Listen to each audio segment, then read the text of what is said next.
make sure we got this. I gotta wait till he gives me. Okay, very good. So we're ready to go.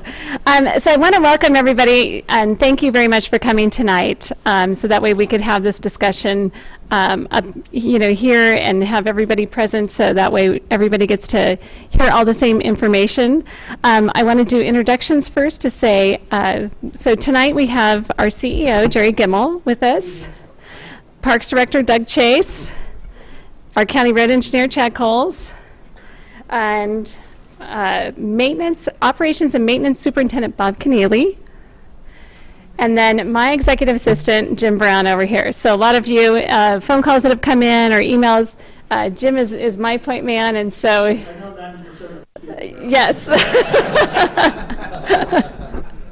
So, and then I do have to say Martha Lou right out there. I'm gonna give her a shout out because she's been very instrumental in helping us set this up on such short notice. So thank you very much, Martha Lou.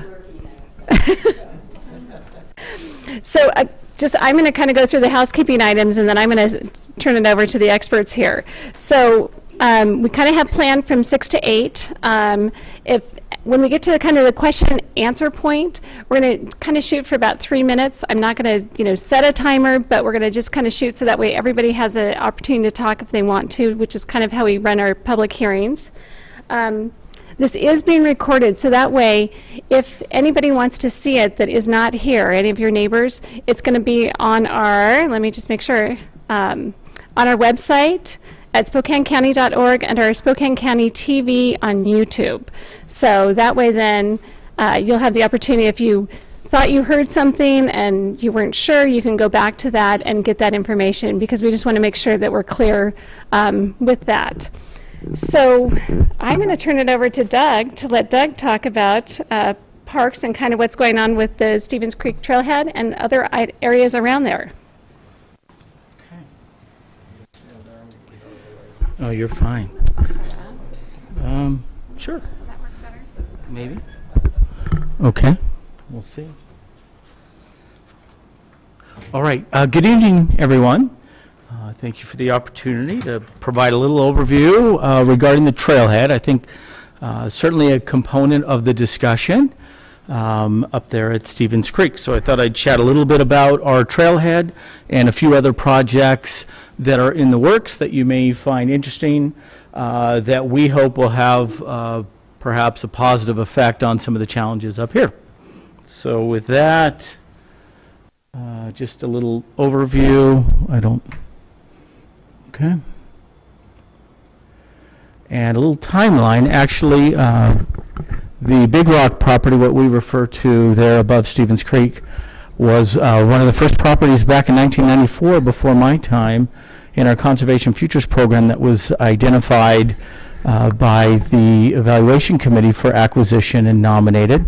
The county tried for well over a decade to acquire the property, but the owner was considered an unwilling seller, and we only work with willing sellers. So about 2009, an organization known as the Dishman Hills Conservancy, which you may be familiar with, a great organization here in town, they were successful in acquiring the property, and shortly thereafter pursued the county commissioners in seeking the county to acquire it from them as to be part of our Conservation Futures program. And so during their brief ownership, it was certainly they enjoyed making that available. They own several other properties in the community that they make available for the public to enjoy.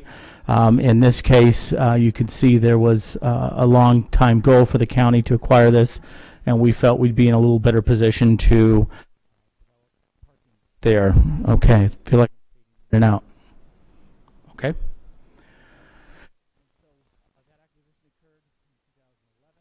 And part of that acquisition negotiated a donation back to the county for use towards construction of the trailhead parking lot, which we completed. Another component of that sale and the trailhead is that we were required to improve and widen the road, 800 feet of Stevens Creek Road there towards the end leading up to the trailhead, along with the trailhead improvements that we completed. So we invested just over $143,000 of 2012 when the construction was done, and we added a little bit more there, paving the entry to make sure it held up well in 14.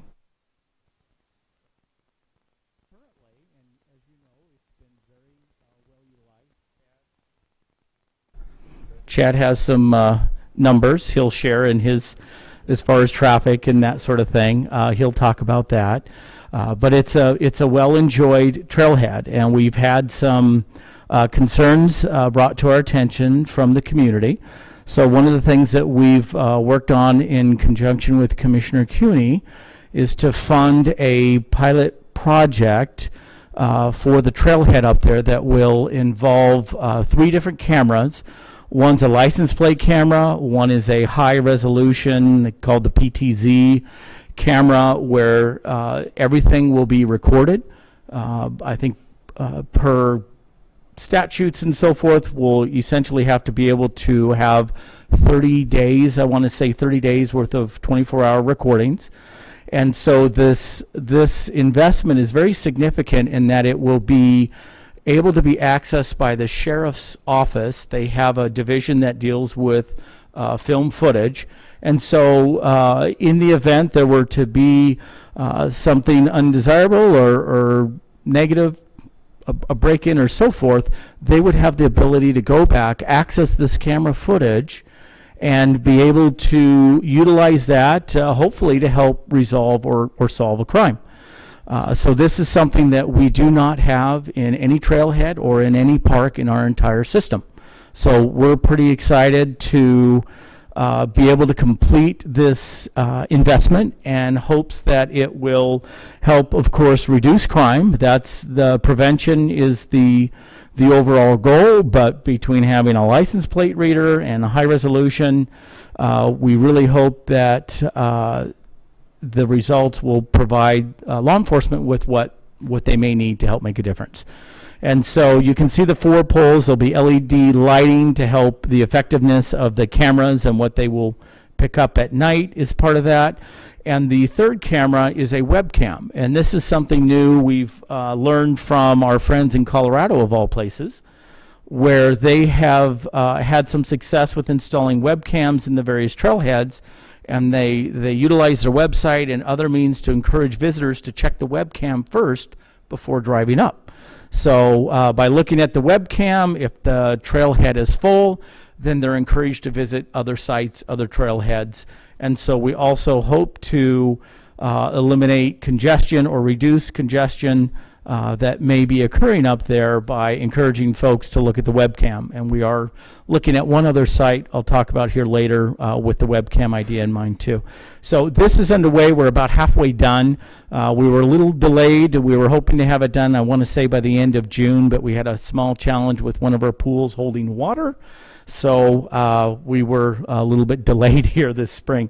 So the staff is back on it, and I think right now I understand the wires are in. We're just waiting for Inland Power to connect the power. We have the LED lights in stock, and we'll be installing those and so on and so forth. So I think we're shooting to have this done no later than the end of August, hopefully before then.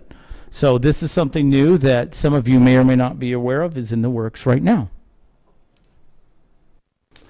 This is another improvement that was just completed, I think within probably the last 3 or 4 weeks.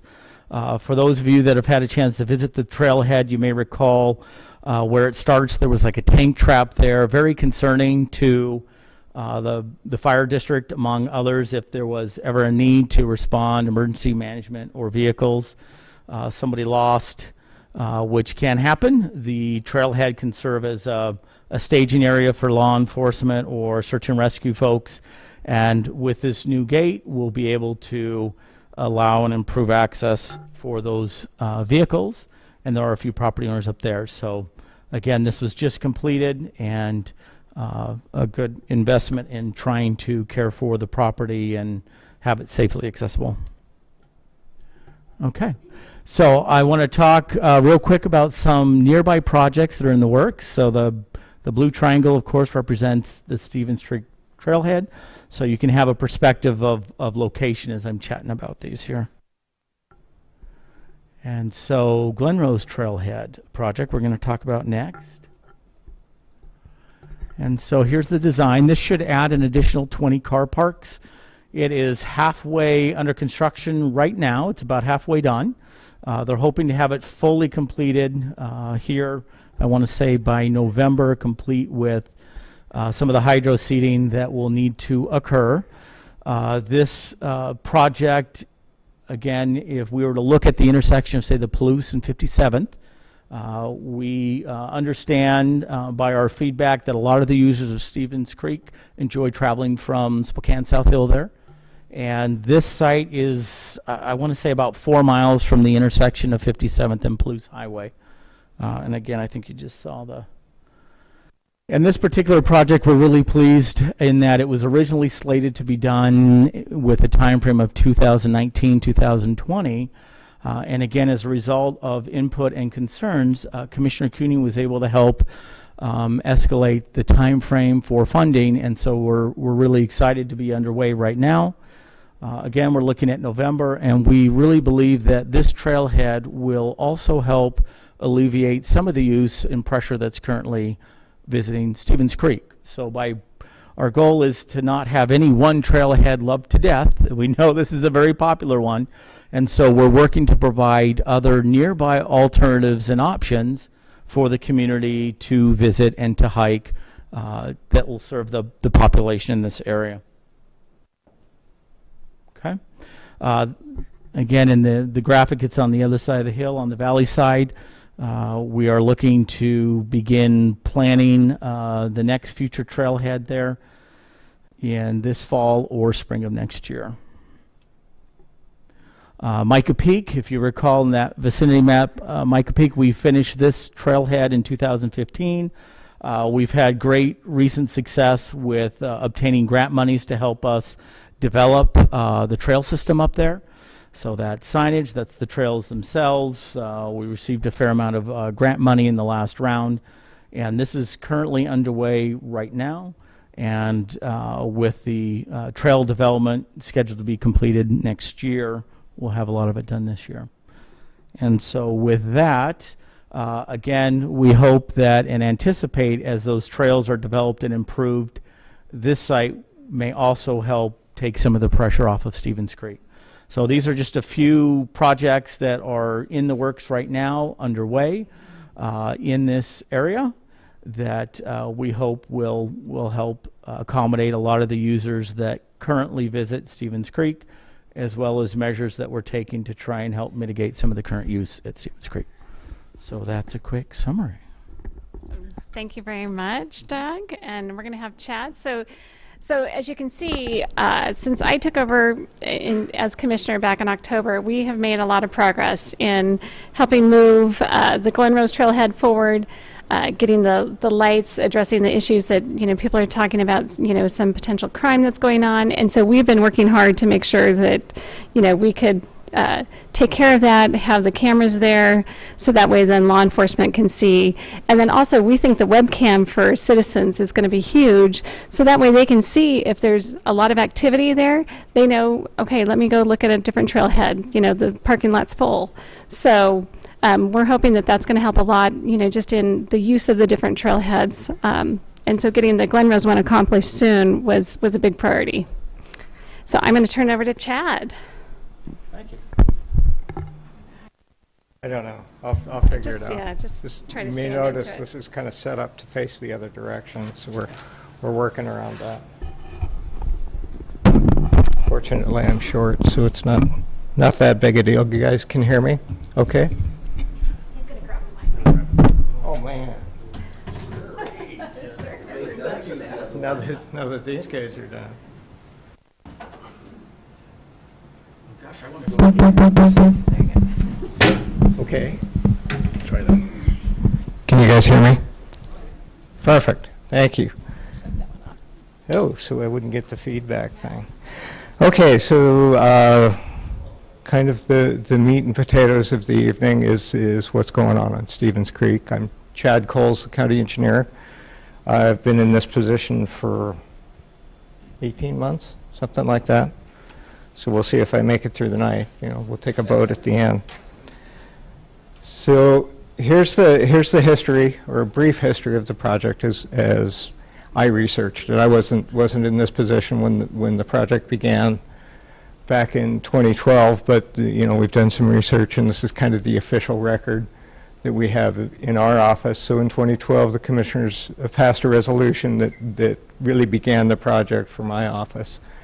And in that resolution, they talked about a semi-permanent surface, estimated cost around $158,000, with the various participants. The County Road Fund was in for just under $100,000. The residents contributed 60 grand, with Parks and Freeman School District picking up the remainder of that. And then it talked about what the work would be. Sorry about that. I was losing my voice there. So, and it was essentially sprucing up the existing road and then putting a surface treatment on the top of it, which, you know, if you guys recall, was they shaped and watered the road, compacted it real well, and then they sprayed an asphalt emulsion over the surface. I don't remember the shot rate for that, but wouldn't really matter that much to you guys, I don't think. And then we put some top course, like some aggregate over the top of that, and rolled it all in. And that all took about 3 weeks, didn't it? You guys were out there, something like that, if I heard the story right. Reverse grinding with oil. What the process was. Reverse penetration. Does that sound right?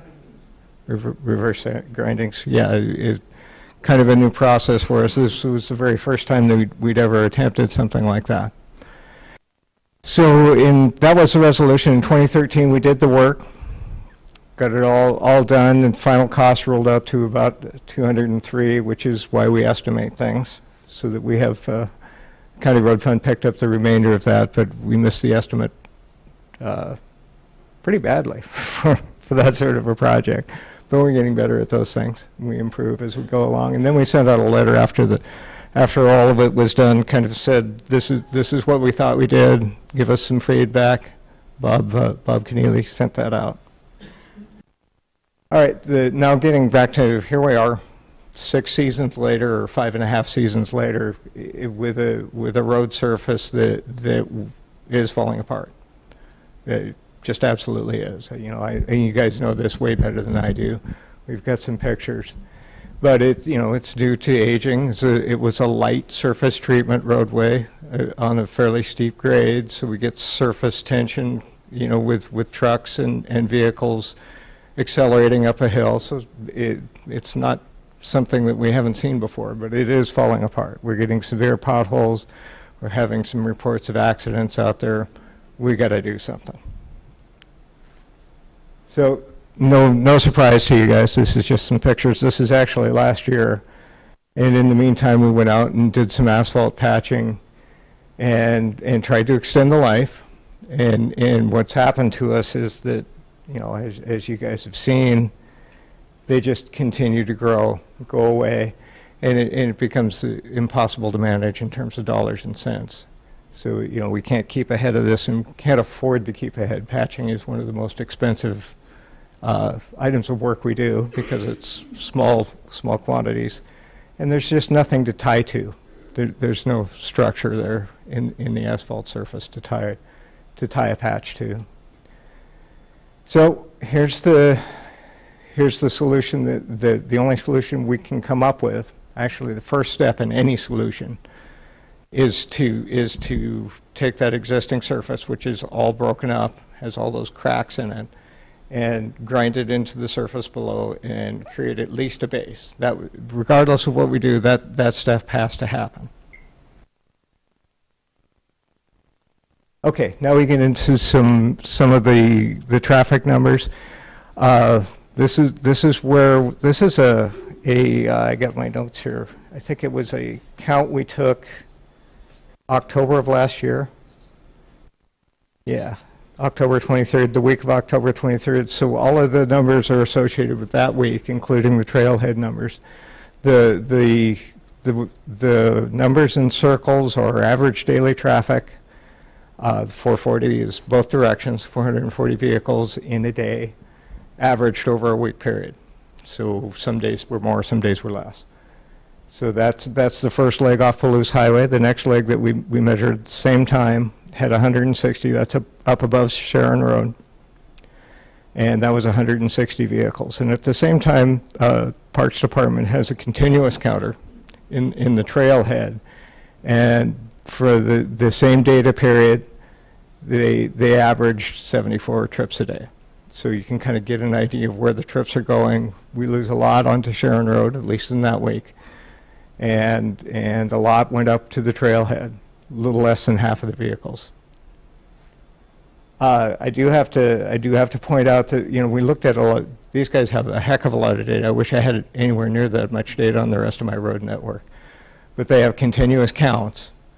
So, you know, if you look over a period of time, you see that there's peaks and valleys, and particularly in terms of the trailhead usage. So we peaked up towards, when the data I saw peaked up towards above 200 vehicles a day on certain days, and then dropped down to almost nothing in certain times of year, certain days. Way more variable than what we normally see on a roadway. Did I have anything else I wanted to say in there? I got to pay more attention to my notes. So, before we go on, I haven't addressed Sharon Road yet. Right now, I'm trying to save that I'm trying to get as most use out of that treatment as I possibly can. And that roadway is not showing nearly the distress as Stevens Creek right now.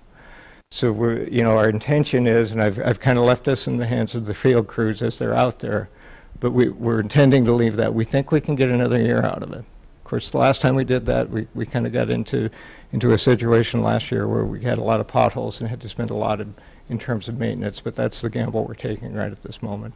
If they see it really deteriorating between now and next week, which I don't really anticipate, we'll take it out at the same time, but we may be having this conversation again next year as that road deteriorates too.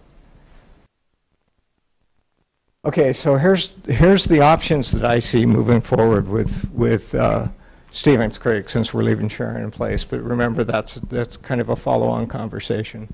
Less traffic, but still something we'll have to address. So the three generalized solutions from an engineering point of view is dust oil, dust abatement, magnesium chloride, or an emulsion type stuff. And if you've lived out there for a long time, you guys know what this is. You've seen it before. It's stuff you were used to using. Those processes haven't changed that much. We started using mag chloride about 12 to 15 years ago, and that works in some places. And that's a different product that they use, but the applications are pretty much the same. They go from in front of a house. They'll go and spray it. We grade the road right beforehand, smooth it out, and they put that application on. Least expensive of all the applications. I'm sorry? I'm sorry, but I don't understand. Are you saying this on top of gravel? Is that what you're saying? You turn it to gravel? Right, yeah. Yeah, if nothing else happened, that's the least expensive thing we could do. So, I'm sorry, all of these are projecting into the future. That was in there, where we've already ground up the road. So now what happens? So second is a stabilization process. When we grind this up, we're going to look at take samples of the road bed. As we grind it, we're going to mix it down 6 to 8 inches with the grinder, and pull it. It's going to pull up material, and you get a different consistency in that material as it goes through. And I'm hoping inside of that, with the asphalt that's been put on there and some of the rock that was placed on top of that, we'll get a consistency that might lend itself to a mag chloride stabilization.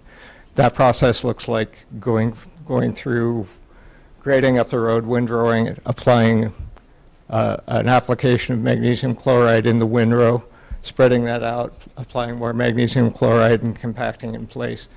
The results of that, again, that's one that we haven't tried to a large extent over a long stretch of road, so it's another test project. But there's places that have done that they stay in place 2 years. I don't think that's going to happen here if we do it. I think this is a one-year treatment. It would have to happen every year. But the results are continuous. A road that's less dusty, so still little dusty, but it won't. The idea is it doesn't corrugate, doesn't washboard up like normal gravel roads do. That's kind of the medium option. Then the Cadillac version. Not that we'd build a Cadillac, but the most reliable, sustainable version is to reconstruct the roadway. When we do that, we have to meet current design standards. That doesn't mean we have to be at all of the current design standards, but we have to acknowledge what current design for roadways is and our design standards are for roadways, and try to meet those or justify why we can't meet them. In terms of, and that's an engineering justification that would have to happen. We'd have to go through the design process. That is the most expensive. That is the most expensive solution that we've considered. So that would entail going through a full design review of the project, doing soil samples, figuring out what kind of asphalt or what kind of surfacing should happen out there that's sustainable, that'll last through a 20-year design life. Looking at side slopes, looking at clear zone applications, looking at site distance, stuff that we do all the time, but it also raises the cost of a project. Okay. Now we talk about the how does this all happen?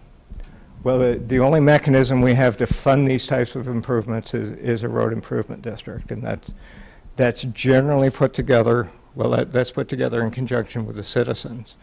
And what happens is we get we get interest from folks saying, we want to do this. We'd like to look at it. This is something we want to do. And then we evaluate the district. We determine how the benefits could be spread through the properties equitably. We develop an estimate for the cost of the project. Generally, when we do that, the County Road Department, our history is that we apply 20% right off the top of that total cost and say, okay, Public Works will cover 20% of the cost of the project. That's our historic match. Then we go back out to the public and say, does this work for you? And then there's a voting process where folks say, yeah, we can do this. It goes through a hearing with the Board of County Commissioners where everybody comes down and they can chat about how they feel about it, kind of like this when you get to talk to the important people. And then, presuming that it all goes well, you vote in, the board creates the district, then we begin the process of building, bidding and designing and building the road. And I think that's it. Absolutely.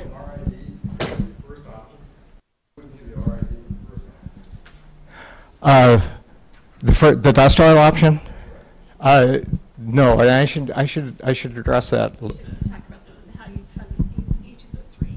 Oh, absolutely. Yeah. Let's go back to those. So the first option, this year, since we're grinding up the road halfway through the season, we're going to Public Works is going to fund dust oil in those homes next to the road. So dust should not be an issue this year for anyone. Going forward, that's a one-shot deal, really. From there, then the dust oiling becomes like we turn the clock back 6 years, and everybody dust oils what they feel they need to dust oil to fit their own needs. Can I finish the discussion of the other two options? The road stabilization is pretty much the same thing. That would have to be established through a group of citizens that decide, hey, we'd like to do this. Well, now we'd work with the county, would apply that. So there's some balance that can happen inside of that where we pay. We spend about $10,000 every year on gravel roads, grading them per mile.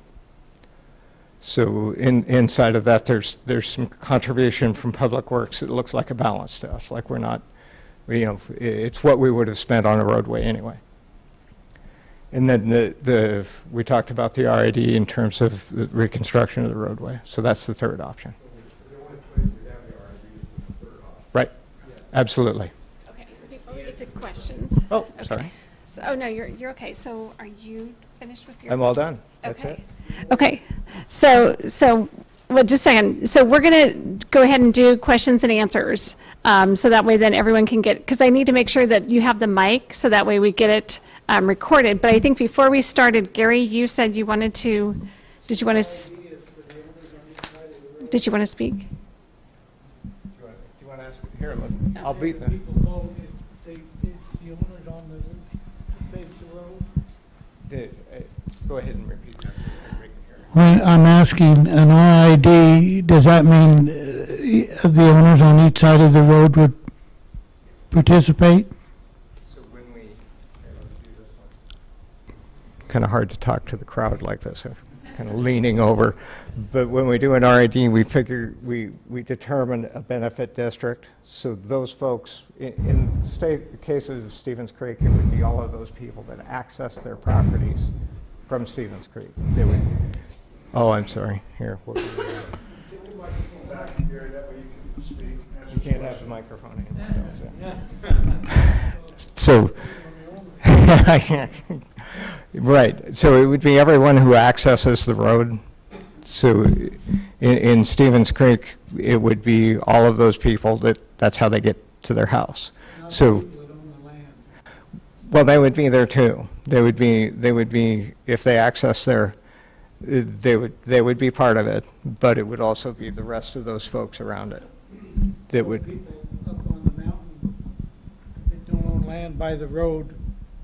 So people that live up on the mountain that don't live right by the road would still participate in an RID? Right. Yeah, that's it. We go through a process that determines special benefit. It's set up in the state law where you have to assign benefits to each of those folks that are inside the district, and then when you form that district, each of those people get a chance to vote on it, and then we total up the ballots. I'm sorry, I didn't include that part. So in an RID, everybody votes. Every property owner votes, because it is an extension of a property tax by the road or accessing to the road. So the more frontage you have. To clarify, the more frontage you have on the road, the more you're going to pay. Is that correct? Not necessarily. It depends on how the benefits are assigned, and so there's several ways. One can be front footage. One that as we look at this, we'll have to come up and have discussions with the neighborhood of how that happens. But in this case, since it's mostly residential access, everybody who gets residential access gets benefit from it. Now, those people who have houses right next to the road, if you're a frontage lot, you may get more benefit. So there might be a tiered system where the frontage lots pay the full share, and secondary lots pay a 75%, that kind of thing. We have two property owners that have a disproportionately large frontage on the road. And I guess what I'm trying to get to is, are they going to face a disproportionately large portion of the cost? Well, by statute, no. We can't do that. It has to be, you have to receive the benefit that we're talking about. Okay, this gentleman was first. Should have wore my Fitbit. I'd get some steps in here. Before we get too far in the weeds on what an RID would look like, can you help me frame this a little bit better? Certainly there are roadways within the county that are not subject to an RFD. Say it's an asphalt road now.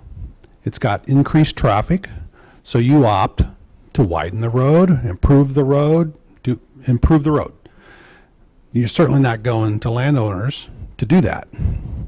Now we're in that same situation, it seems to me. We've got a road that's gotten ever-increasing traffic, and so I don't know if we should be absolutely deferring to an RID as the only funding mechanism to do that.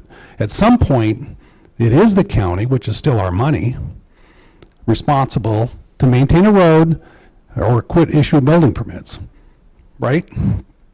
So that I think we shouldn't just discount out of hand that it has to be an RID, because you certainly improve other roads in the county and make improvements to them on the general fund nickel, right? And for us to start talking about details, and the other thing is, when you accepted our money, we now have standing in this process, it seems to me. Kind of like we got married. So I don't think we can just blindly blindside us by saying, oh, we're going to rip the road up. Because now we have a vested interest in it beyond what we paid in the tax dollar, right? So I think that's another consideration that we have, that before we get too carried away with assuming it has to be an RFID. The Parks Department, if we want to look at equitable, the number of trips they're generating, now your stats were in October, which is low usage for the parks traffic, so let's take July. The number of trips they're generating is exponentially more than any one of us, and yet they paid 2 shares for the road. So if we want to talk equality, whether we go to an RFID or not, it seems like the Parks Department should be close to the head of the line as to who should be paying for the impacts to the road, right? So and we have a lot of, people have a lot of questions. It sounds like 30 grand if it's a 3-mile road, roughly. You said $10,000 a mile to maintain a gravel road, right? That's what it costs us to. Yes. So in general, you'd say 30 grand is the bogey. How much are you spending on maintenance in the last 2 years? I don't think it's $30,000. And another thing to consider, the reason you have so many more trips on Sharon is because people from Kiesling are also opting to use Sharon. You take away, you put gravel on Stevens Creek and Sharon, now you just increase your trips on Kiesling and increased maintenance costs on Kiesling. So that has to become a counterbalancing part of the equation. And for us to make any calculations, we need to know what the cost of option A, option B, and option C would be.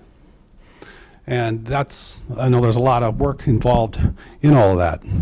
So those costs, I think, are, the other consideration seems to me, we all know the road is about 3 sections are where the bad spots are on the Stevens Creek. Is it a viable option to cut those open and to do stabilization on those sections only and maybe milk more life out of the current road system? So anyway, that was just thoughts that I have that I think we all should consider when we're going forward, is that the county is responsible for the road. We're now a party to it because you took our money to help. And so we want to be a part of that, but I don't think we should just blindly say, hey, an RFID is the only way you can fund this road. Because there's lots of other instances when the county's funding road improvements because of increased traffic and to mitigate safety. Thank you. I'm doing the best I can to figure out what order everybody was in. This gentleman is next. No? Well, this gentleman had his hand up first. All right. Hi. You're next. I'm Rick Lally. I live on Off Lane. 2 questions for you. First off, just a comment, stabilization process.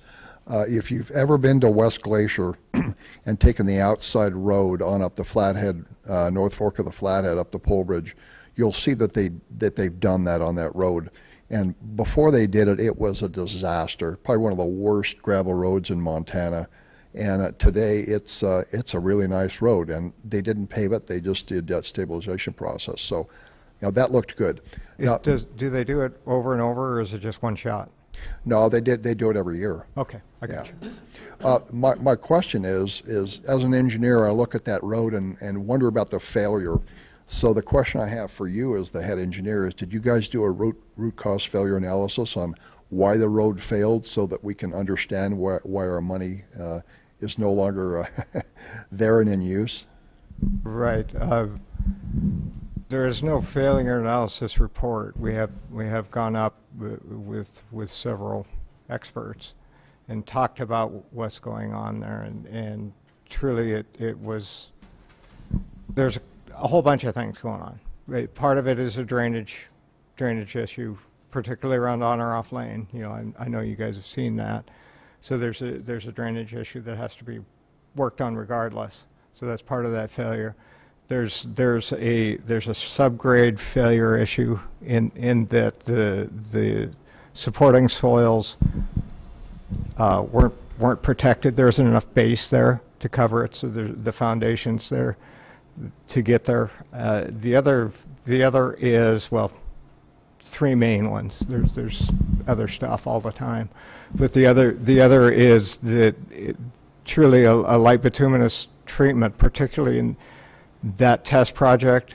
It's not as well bound together as an asphalt concrete. So it takes that tension, that surface tension isn't there to hold together, so it begins to crack and pull apart. Okay. Just to follow up on what the other gentleman had mentioned, I went out on my four-wheeler and counted the bad spots and stepped them off. Right. And there's one that's about 100 feet long. The rest are appreciably less than that. And some of those areas were problem areas before it was ever hard surfaced. For example, right along Stevens Creek across from Randy and Roy Entman's field there, there's water. Actually, water would come up through the gravel. I'm sure you're aware of that. Right. So the question I have is, gosh, if my asphalt driveway at my house began to fail, I wouldn't rip it all the way out. I would certainly go to the problem areas, assess what went wrong, make the corrections, and re-hard surface it. So, well, I talked to Matt, your number 2 guy there, and he said that was something that they would consider. So, I'm another vote for taking a look at that as well as this. And truly, we have looked at that. Some of the challenges is what we're seeing is progressive failure. As we fix something, it moves beyond that. So you start collecting failure right beside, and we see it everywhere as things fail, because you have those sharp crack faces. You have, we'll get into stress and strain because I just want people to know I knew those terms. But we chase that, and then we get into situations of continual patching, which is it gets to that cost, that risk in terms of cost. So it starts racking up really quickly. So we're seeing that what we're seeing is a lightly surfaced roadway that's showing failure fairly rapidly. It was holding up really well until 2 years ago, and then it started, and we're seeing it progress really quickly. You're on, Gary. This is not long enough. I've had 40 hot phone calls to my house about this road. They're asking me what's happening. So there's 3 or 4 groups that were calling you, and we got together and they asked me to be their spokesman. So I prepared a little page here that I'll read, that's kind of out of the loop now that we've kind of jumped in. But I wrote, I am Gary Owens, my grandson Justin here, and I have a cattle farm on what was the township of Sharon, Washington. Stevens Creek and Sharon Road cross our land. We own 98% of the land from the highway to the Y and up the Sharon Road.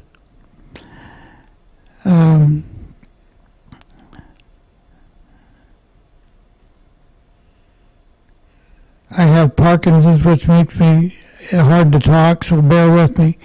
We are gathered here because we want to arrive at a solution to fix the roads.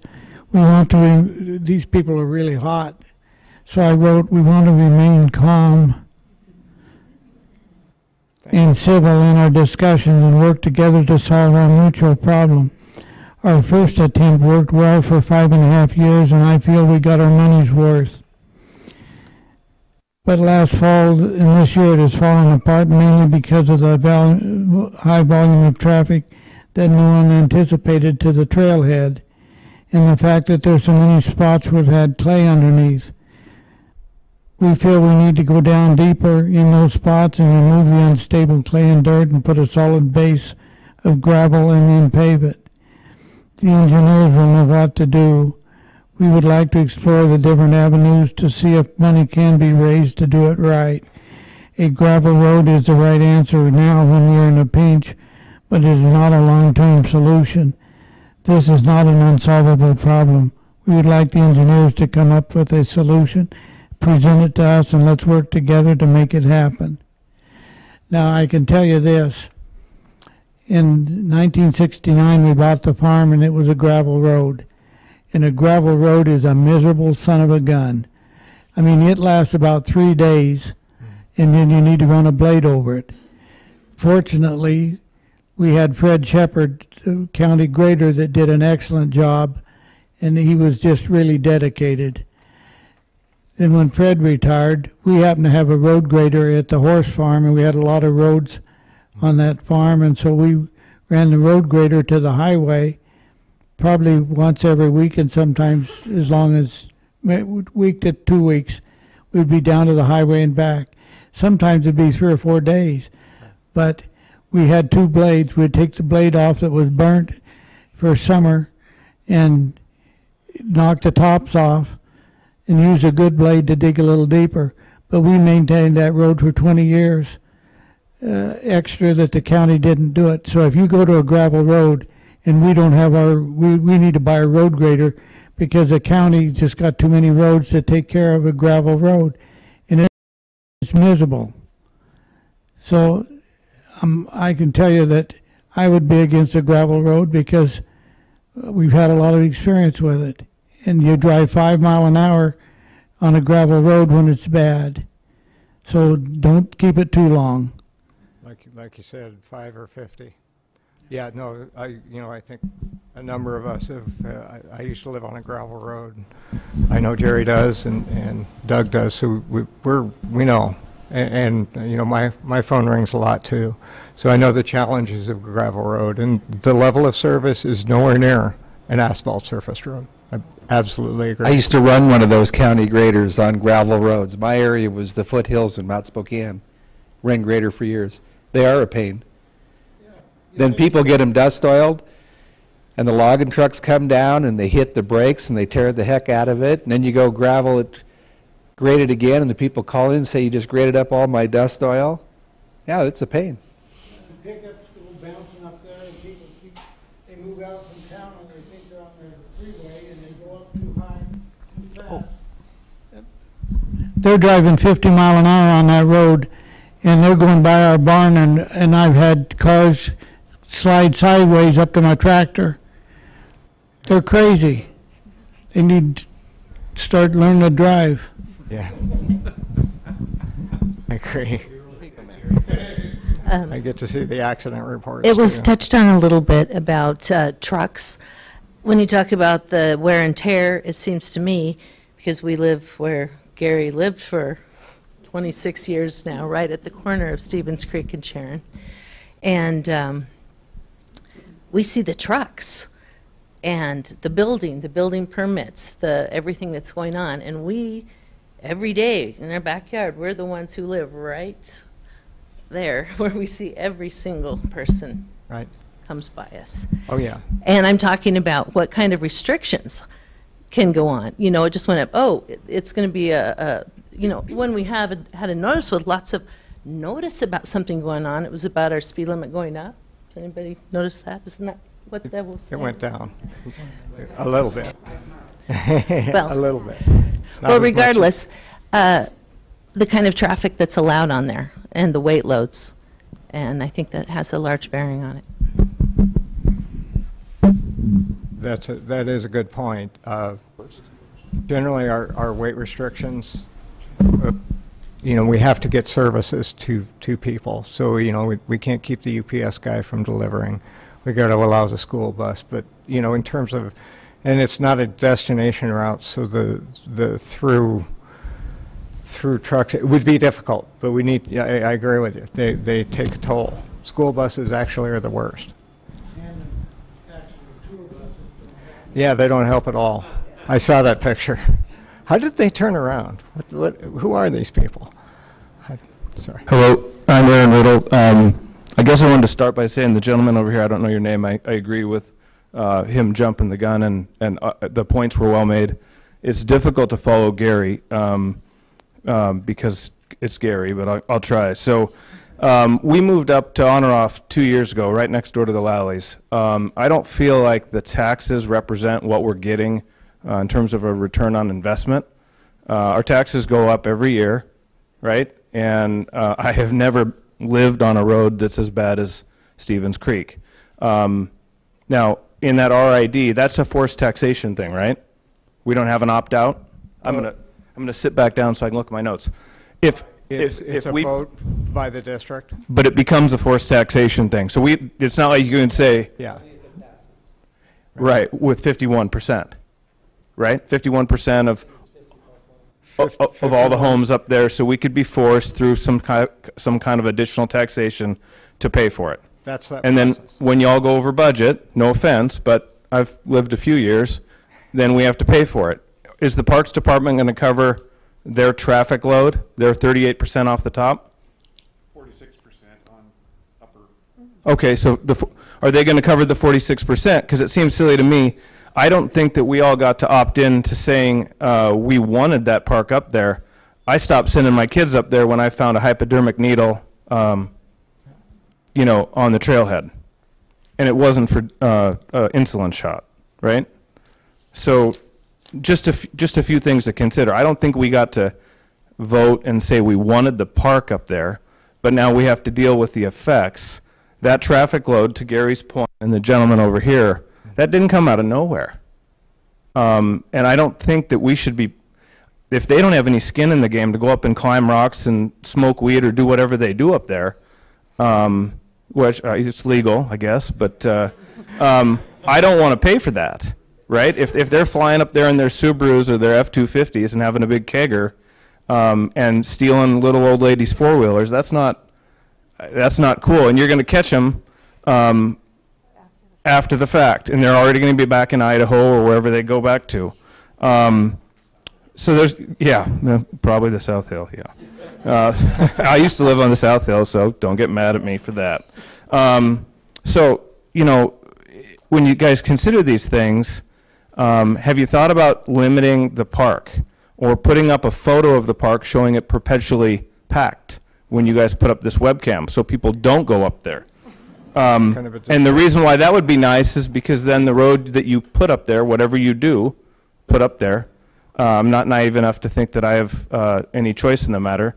They would not go up there and wreck it and wreck the road on the way up. I mean, I think it's rhetorical, but why would we possibly want to finance a road with a park at the end when we don't, I mean, many of us don't go to the park. I know who goes to the park, right? But by a show of hands, is anyone willing to admit that they spend a lot of time up there at the park or would send their children and grandchildren there? So we've got, There's a few. Lean, yeah, she's a great walker. That dog will defend her. But you know, I can't have my kids go up there because the junkies are up there. I was naive when we first moved in there. I sent them up there. And then stuff started happening. And the crime map says nothing has occurred. I've gone over my 3 minutes. I apologize. The crime map has said nothing has occurred. That's silly, preposterous. There's stuff happening up there all the time. You know, I'm picking up hypodermic needles with plastic bags and putting them in the garbage can. So, you know, these are all things to consider. You know, if you're going to continue to tax people at the rate that you're taxing them, they expect, I think everyone here, no matter what side of the aisle they're on, they expect a fair return on their dollar. And we're not getting that. I don't know that we have. I'll answer part of that. So part of that is I am now in discussions with my fellow county commissioners because having a trailhead at the end of a road is going to be a policy decision that the commissioners need to make as to how they're going to handle that and what they're going to do. So I have just we're bringing that forward so that way the other two commissioners can think about it and weigh in on it, and we can make a policy on that. Because I will say, and it's my personal opinion, not the opinion of the Board of County Commissioners, that we do have an issue that we've got more traffic coming down that road because of the trailhead. We're going to have that on any other trailhead that we actually have and put together. The Glen Rose trailhead, they already did an RAD, so that's already a paved road that's going to be at the end of. And so I want to make sure we're good stewards to them who've already invested that money as well. So it's a policy decision that the other two commissioners and myself are going to be having and thinking about and making, so that way it's not Doug's choice or Chad's choice, it's the choice of the Board of County Commissioners that we make that decision as to how we're going to have that happen. This gentleman's just ahead of you. I see you. I got my hand up just real quick. Okay, my name is Kevin Fricke. I've lived on Stevens Creek Road for 23 years. Like to provide a little bit of history and perspective since I've lived up there. When I moved in, it was a gravel road. There were probably, I'm going to estimate, about half as many homes as there are now. I was around when it was proposed by Frank Honoraff to develop his 340 acres. This very room I sat in with a couple of our neighbors here, and we got your committee here to say, no, you can't develop that 340 acres. It actually is prime farmland and had been since 1908, which we proved. But that didn't last because the 3 county commissioners, 2 of whom received donations to their campaigns from Mr. Honoraff, overruled their own planning commission and said, yes, you can go ahead and develop Honoraff and Valanoff. Added more to the area, did not require any mitigation on Mr. Honoraff's part to improve the roads. So I think he cashed his checks and went his merry way.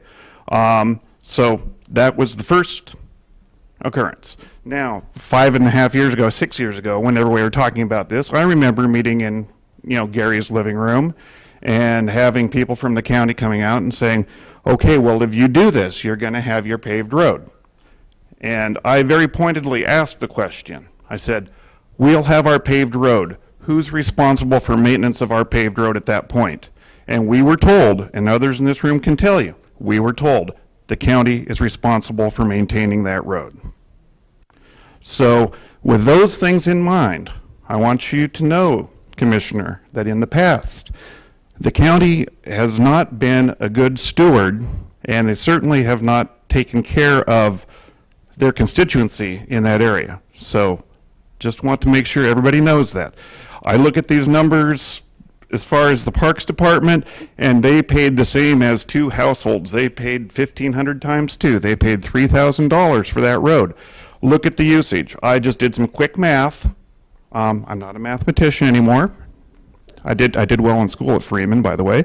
But figuring it out, where I live on that road, 46% of the traffic. More than that, probably, because this is after Honoraff. I live a little further up the road.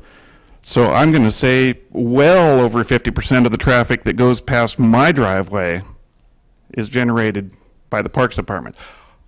I hike up there. I walk from my house.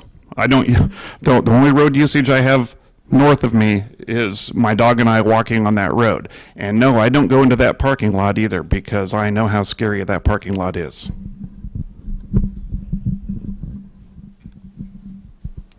So, I feel like I should address the meeting issue. I wasn't there, obviously. I wasn't in this position.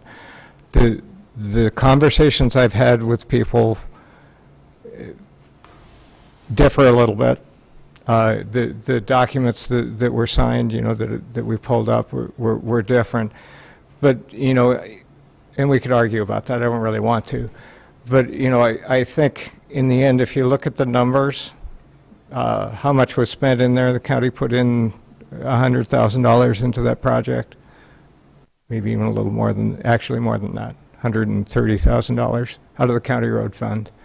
I mean, it's not like we didn't have skin in the game. It's not like we didn't try. And I also know, because it's what I do for a living, $60,000 a year, $200,000 does not buy you a permanent road up there. It just doesn't. And you can talk to any contractor, you know, in the country, and they'll tell you that isn't a reasonable expectation for that. When we had a gravel road, the county maintained it. Mm-hmm. When we got a paved road, the county said they would maintain it. I heard you. My name is Jutta Kranke, and I live on Jason Hill Lane.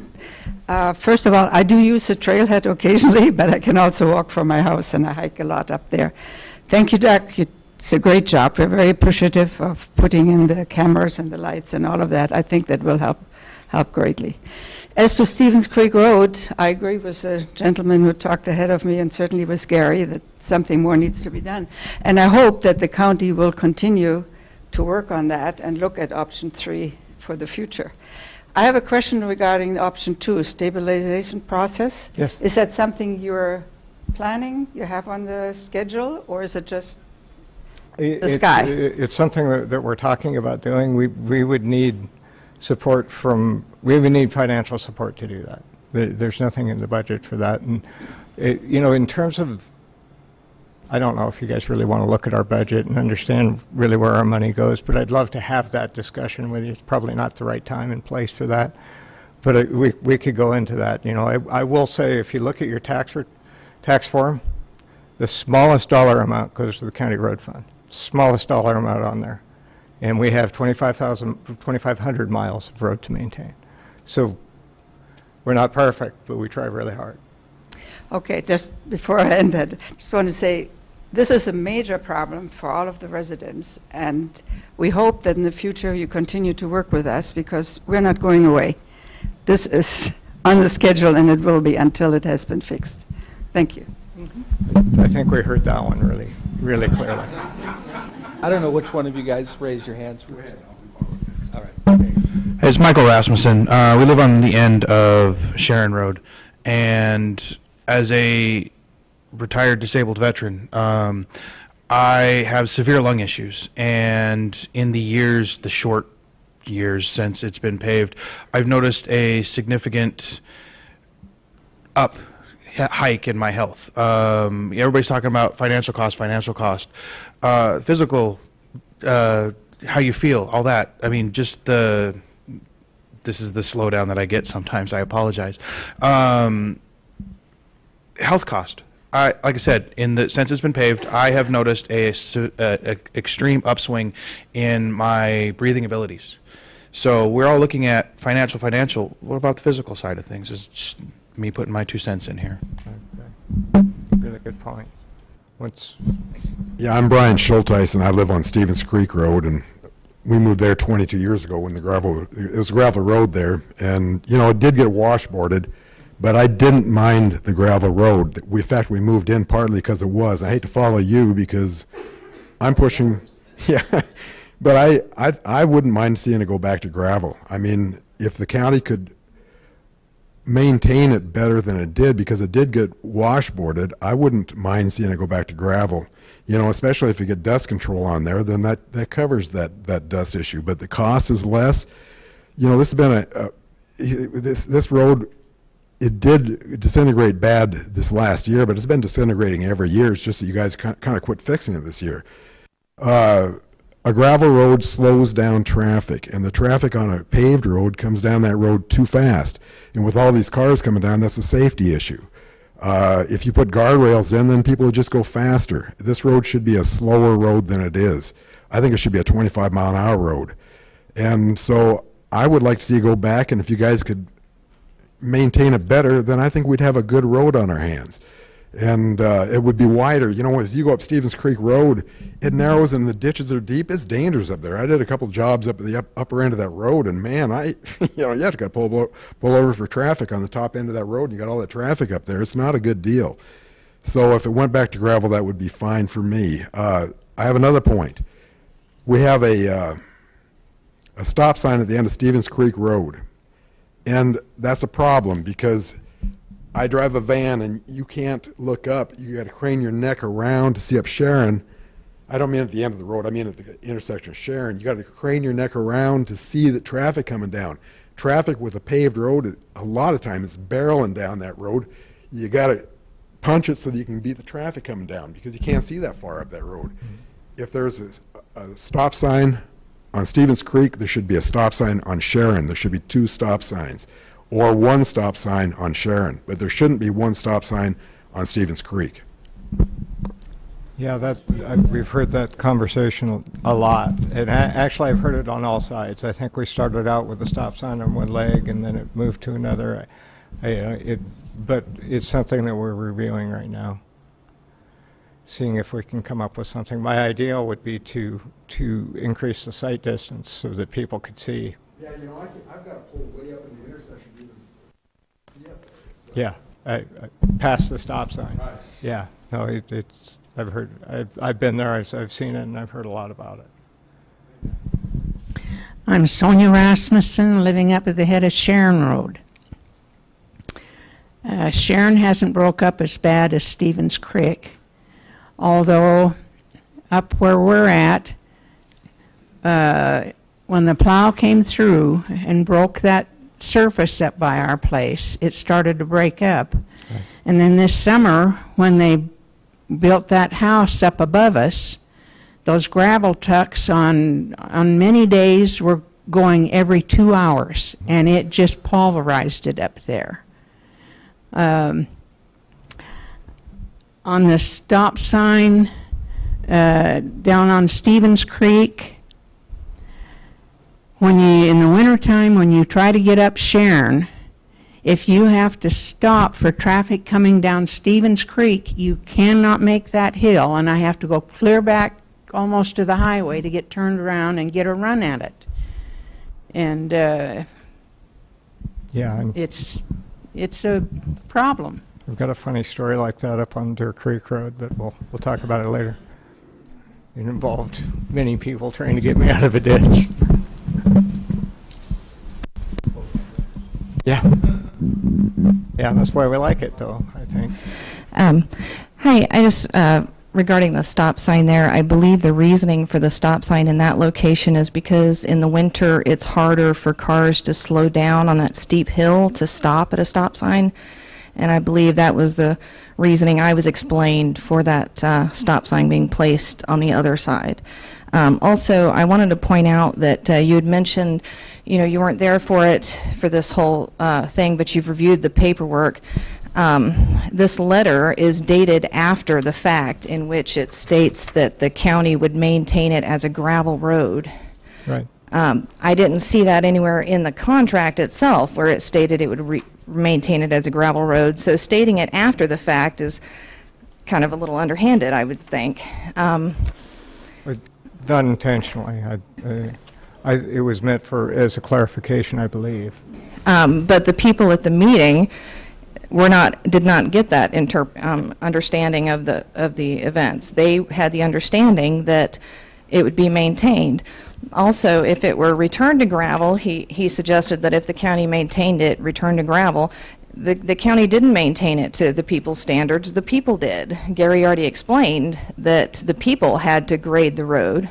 The people that lived there had to grade the road, that the county never maintained it to the standards that they wanted on the road. So what would make us believe that if it were returned to gravel, that the county would then maintain it to the same standards it was previously when the residents maintained it?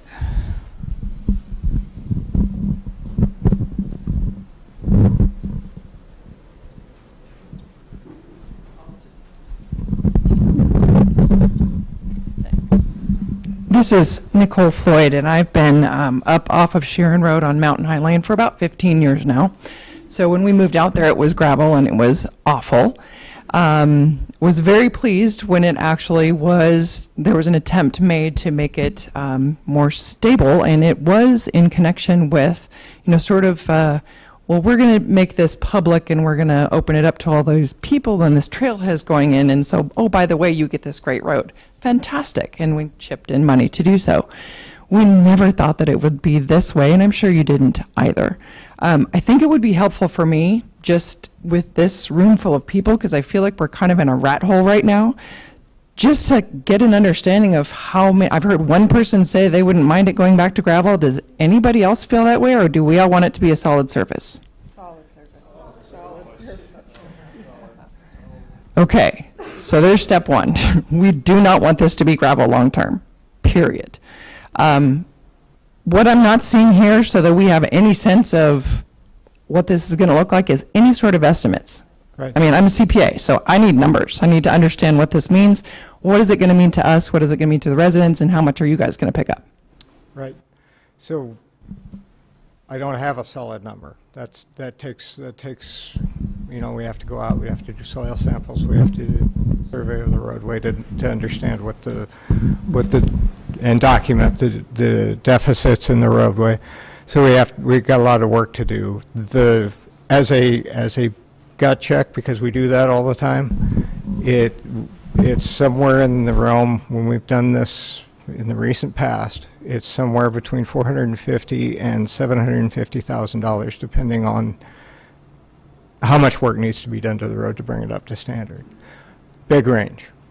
That's per mile. So, and if you look at it, and you know, there's a whole lot of variables that you guys should think about. If we're moving down that path, and I'm not trying to force anybody into that, but what part of the road needs to be paved? Does it need to be the whole of Stevens Creek? Does it need to be that first leg that gets you to Sharon? Does it need to be that in Sharon and up to on or off? So there's a whole bunch of variables that happen inside of that. But the first thing we need is to understand what the desire is out there. If there's no interest, you know, we're not going to harass you about it. That's not what we're here to do. I think she makes excellent points. It depends on the overall impact of the individual family. Mm-hmm. Hypothetical numbers mean nothing. Right. You know, I don't know how. I mean, I can't even measure a mile. Is it a mile from the bottom to halfway through Gary's field before you get to On Rock? You know, if you're talking about a $2.5 million project, and each of these families would bear some large tax burden. So if I could answer one of those questions. Yeah, I'd love to hear your thoughts. From the highway, or from the beginning of pavement, we realigned that section down at Palouse Highway. You guys remember that? Back in the day. But from there up to the end of the road, to the trailhead, is almost 2 miles.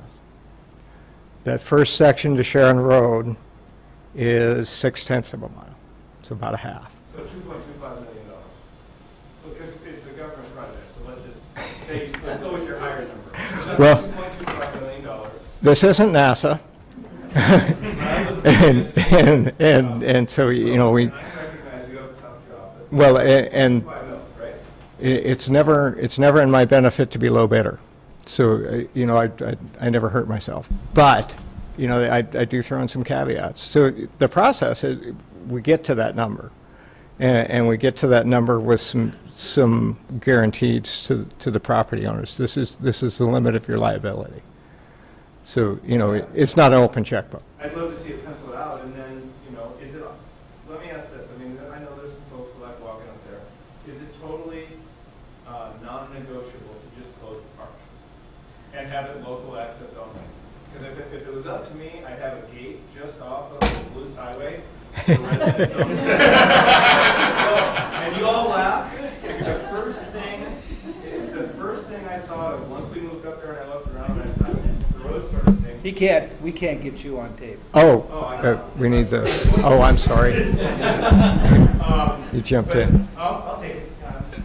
So We'll get back. So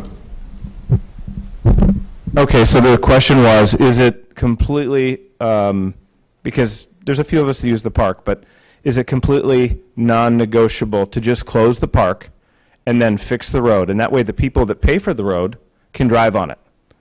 And then you guys could control the level of new build, because I realize folks are upset that the neighborhood that I live in is was sort of backdoored in, it sounds like, through some kind of shady deal. I don't know about that. That's way before my time. I moved out there because it's beautiful. But if we close the park, I think you'd have a lot more folks be excited about moving forward with some kind of a taxation thing. The problem with taxation is all the apartment dwellers from the South Hill that come out and, like I said before, enjoy their substances and stuff needles and veins out there and keep us from going out, we'd be paying for them too. That's 40, stealing his notes, 48% of the road traffic. Right. So the underlying question is about the park. Is it on or off the table? That I'm going to defer to these guys because I do roads. Well, I can say it's not on the table, so we're not going to close the park. I can guarantee that. As Doug knows, I live next to Dishman Hills, and so we have some issues there as well. And so anyone that lives next to a park has issues. The Conservation Futures Funds were established and voted on 3 times by the citizens of Spokane County, and so they have unequivocally said they want parks and they want the availability of those parks. I know Jeff is up here, who is, with the Dishman Hills Conservancy, and so yes, but that's why, we've got to look at it, as I said earlier, as a policy decision for the county commissioners to look at what we want to do. This gentleman's next. Could you go back to the next slide? Which way backwards? Forward, sorry. The options slide. Yeah, the options. Oh, yeah, there we go. Where in this tier does a chip seal land? Is that Chip seal would be considered as the surfacing treatment, a fully designed chip seal, where you provide adequate base. It would be considered in the construct asphalt roadway. I consider that that's a variety of asphalt surface, my view of the world. The challenge, it's cheaper, quicker to build. The challenge is that on a steep road, we have had issues where we tear that surface apart. So as people spin tires, that surface can be tender. So we have to evaluate that when we're looking at it. Make sure it's something that would hold up. The reason I ask is because when Howard Hamby came out to Gary's house and proposed the project, proposed the $60,000 cost share, he stated that 2 to 3 years after the hard surfacing occurred, they would come back out, chip seal the roads, maintain it as a hard surface road. Okay. And at the conclusion of the project, I think we were all surprised to get this letter in the mail saying it's an experimental surface and it wasn't going to be maintained to see what the longevity of the experimental surface was. No, I can't address the surprise. No, that's fine. I was just curious what the cost would be to do the original scope of the project. If you ground it up, you did the reverse penetration, and then you came back 2 years later and you did the chip seal. So we were sitting at 200 grand. They put me on the spot. I'd have to do numbers and math and stuff, and I didn't go to Freeman. I'm a Deer Park boy. We didn't do math out there. I just threw out a number. Two things. It needs more work than that. We're seeing that. You're seeing that the base is failing. We need something more underneath that, and that was never contemplated in the original. I think we're in that $450,000 range per mile. I really think that's that low end. But again, the first step is getting you folks together and talk about, okay, I would recommend you, if there's anybody that's enthusiastic about it and wants to move forward with it, get together with 2 or 3 of your neighbors. We'll set up a meeting with the folks that set up these districts and talk about these options and how it goes together, and you'd have a really good idea how that whole thing works. Okay, back to the stop sign. Okay. Which one do you want it? Now let me give you the reality of it. Anybody that wants a stop sign at the bottom of Sharon Road, give me their phone number so that I can call them and they can bring their tractor and pull the people up the hill in the wintertime. I can't tell you, I mean, it's been 100 that I've pulled up that hill with my tractor, and they don't all happen before 9 o'clock at night.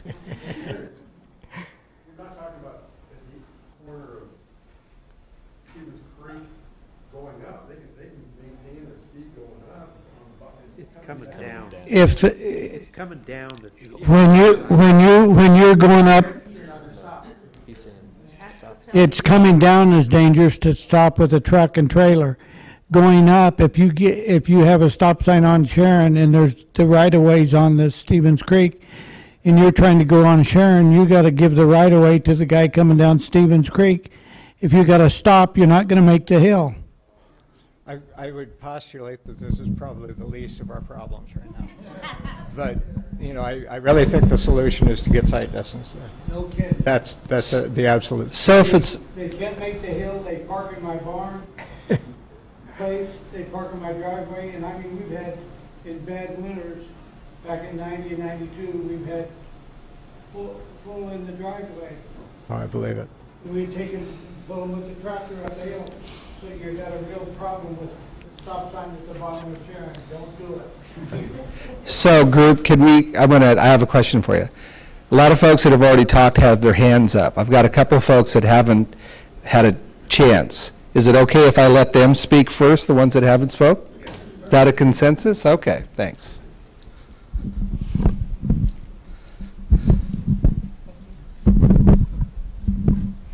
So I know you just gave us a ballpark, and granted it was a very large, massive ballpark on that asphalt roadway option.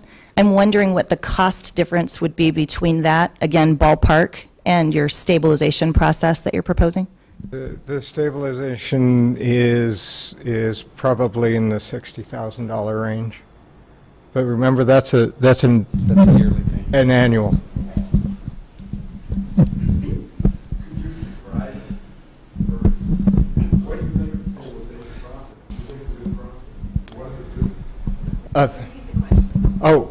The question was, what does the stabilization process do? What is it? What's my feeling?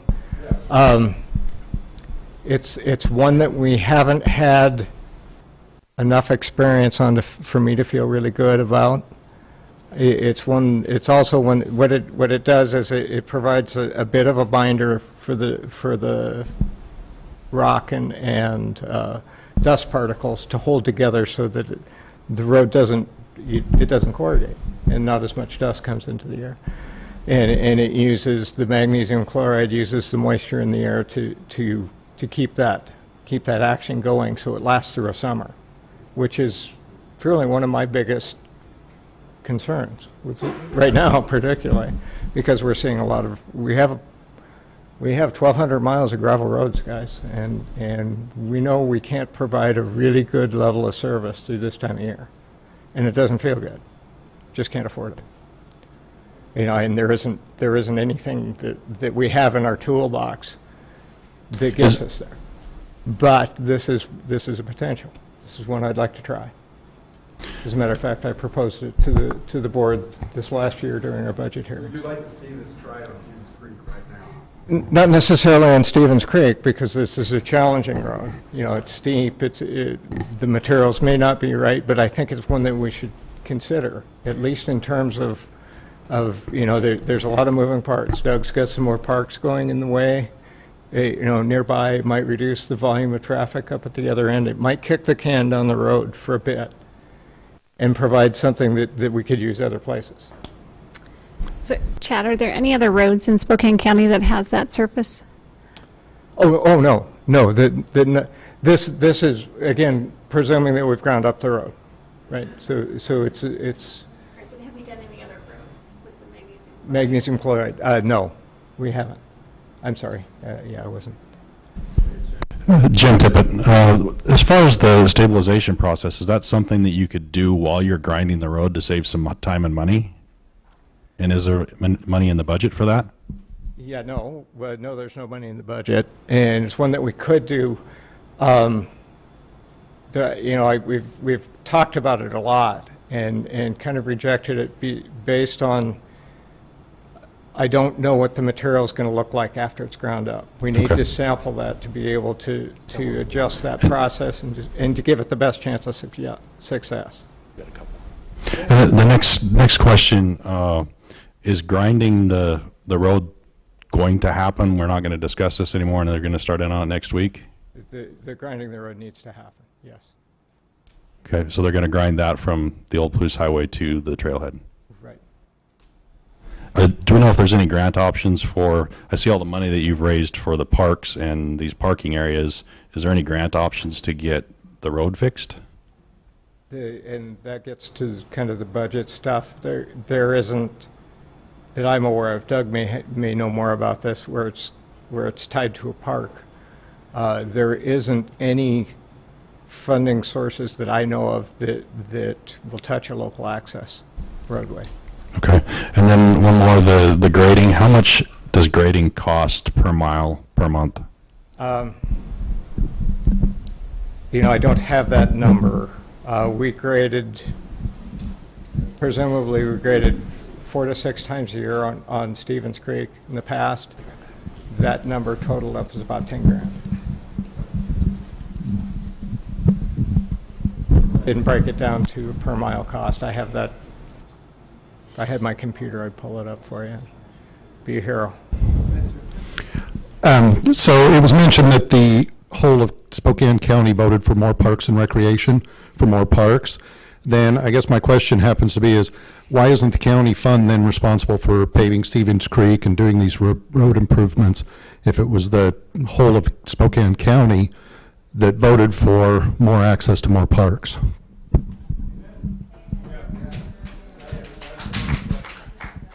And then I guess just as a quick follow-up,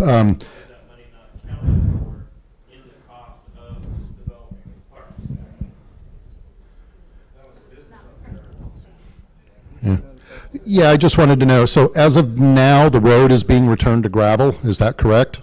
Is that being changed at this point? Is it being delayed? Or is it going to gravel next week, period? It's scheduled for next week. We've changed and moved it to another project for this week, but it's coming back to Stevens Creek next week. Is it just going to be ground up? That's it for now? The process, and thank you, I didn't describe that. What we're going to do is grind it up to a 6 to 8 inch depth, process that out with a grader, apply water to it while we're processing. You guys have probably seen that process, and then we're going to roll it out.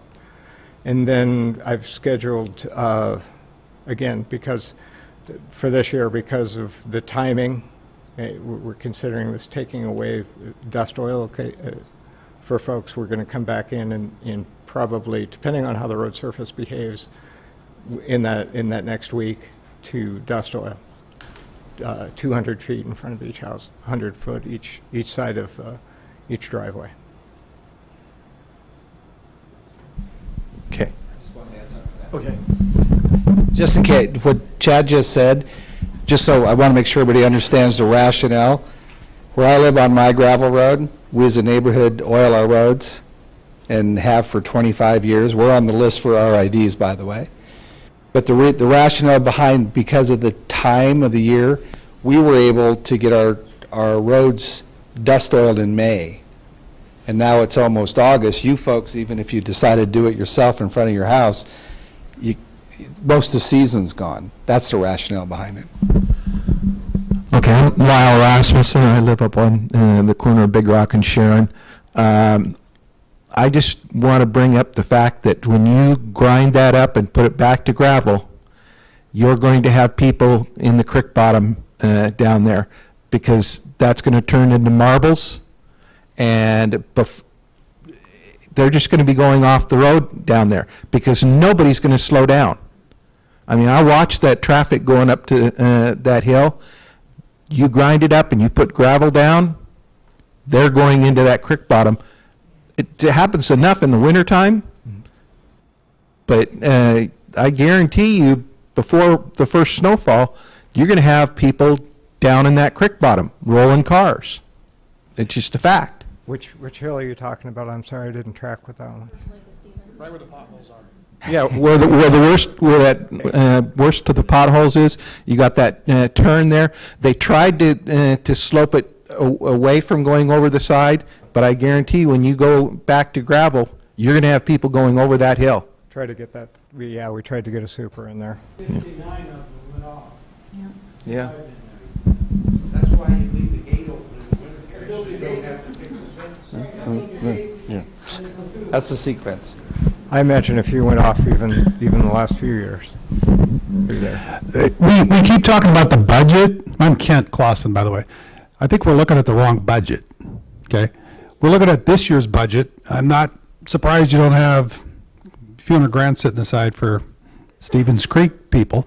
It's the next year or the next year's budget that has to be considered for this. It's the county's responsibility to maintain a safe, reasonable access for its residents. If you've chosen to issue building permits, and of course we all are one of those, and a park, it's your responsibility to maintain a decent road. That road, when it was gravel, at a moderate speed, my pickup would almost go sideways through the washboards. I think we're losing sight of how bad it was, to your point. So the liability the county is assuming by putting them back to gravel is significant. Because Gary's absolutely right. We've all seen cars off that very steep incline. So we're looking at the wrong budget. It needs to be thought through for the next year or the next year to get the funds set aside to make this work. And I, for one, can't speak for anybody else here, of course, would not support any RID that doesn't include the Parks Department paying their fair share. We have quantifiable numbers on the total traffic on those roads and the park numbers. I don't think it's unfair at all to expect that the Parks Department, who's generating the traffic, pay for their fair share of the road expense. I don't think that's unreasonable in any way, shape, or form. Kirk Hansen.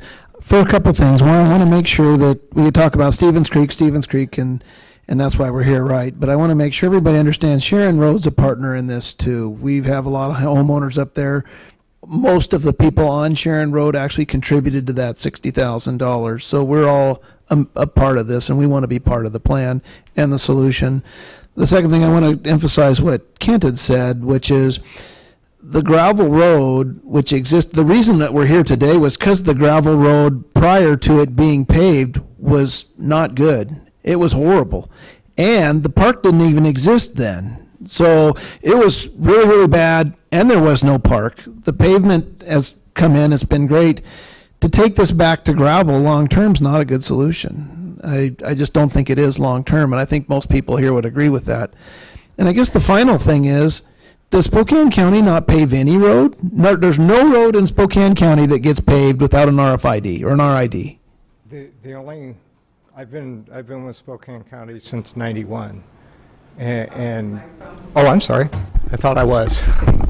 I've been with Spokane County since '91. Since I've been employed here, Spokane County has not paved any local access road through an RID through anything but an RID process. You know, I've talked to Franklin County, I spoke to Whitman County, I spoke to some of the other counties. They actually budget out a certain amount of miles per year of roads to be paved, and then they prioritize those over time every year, and they knock those out year after year. I'm not saying that. Right.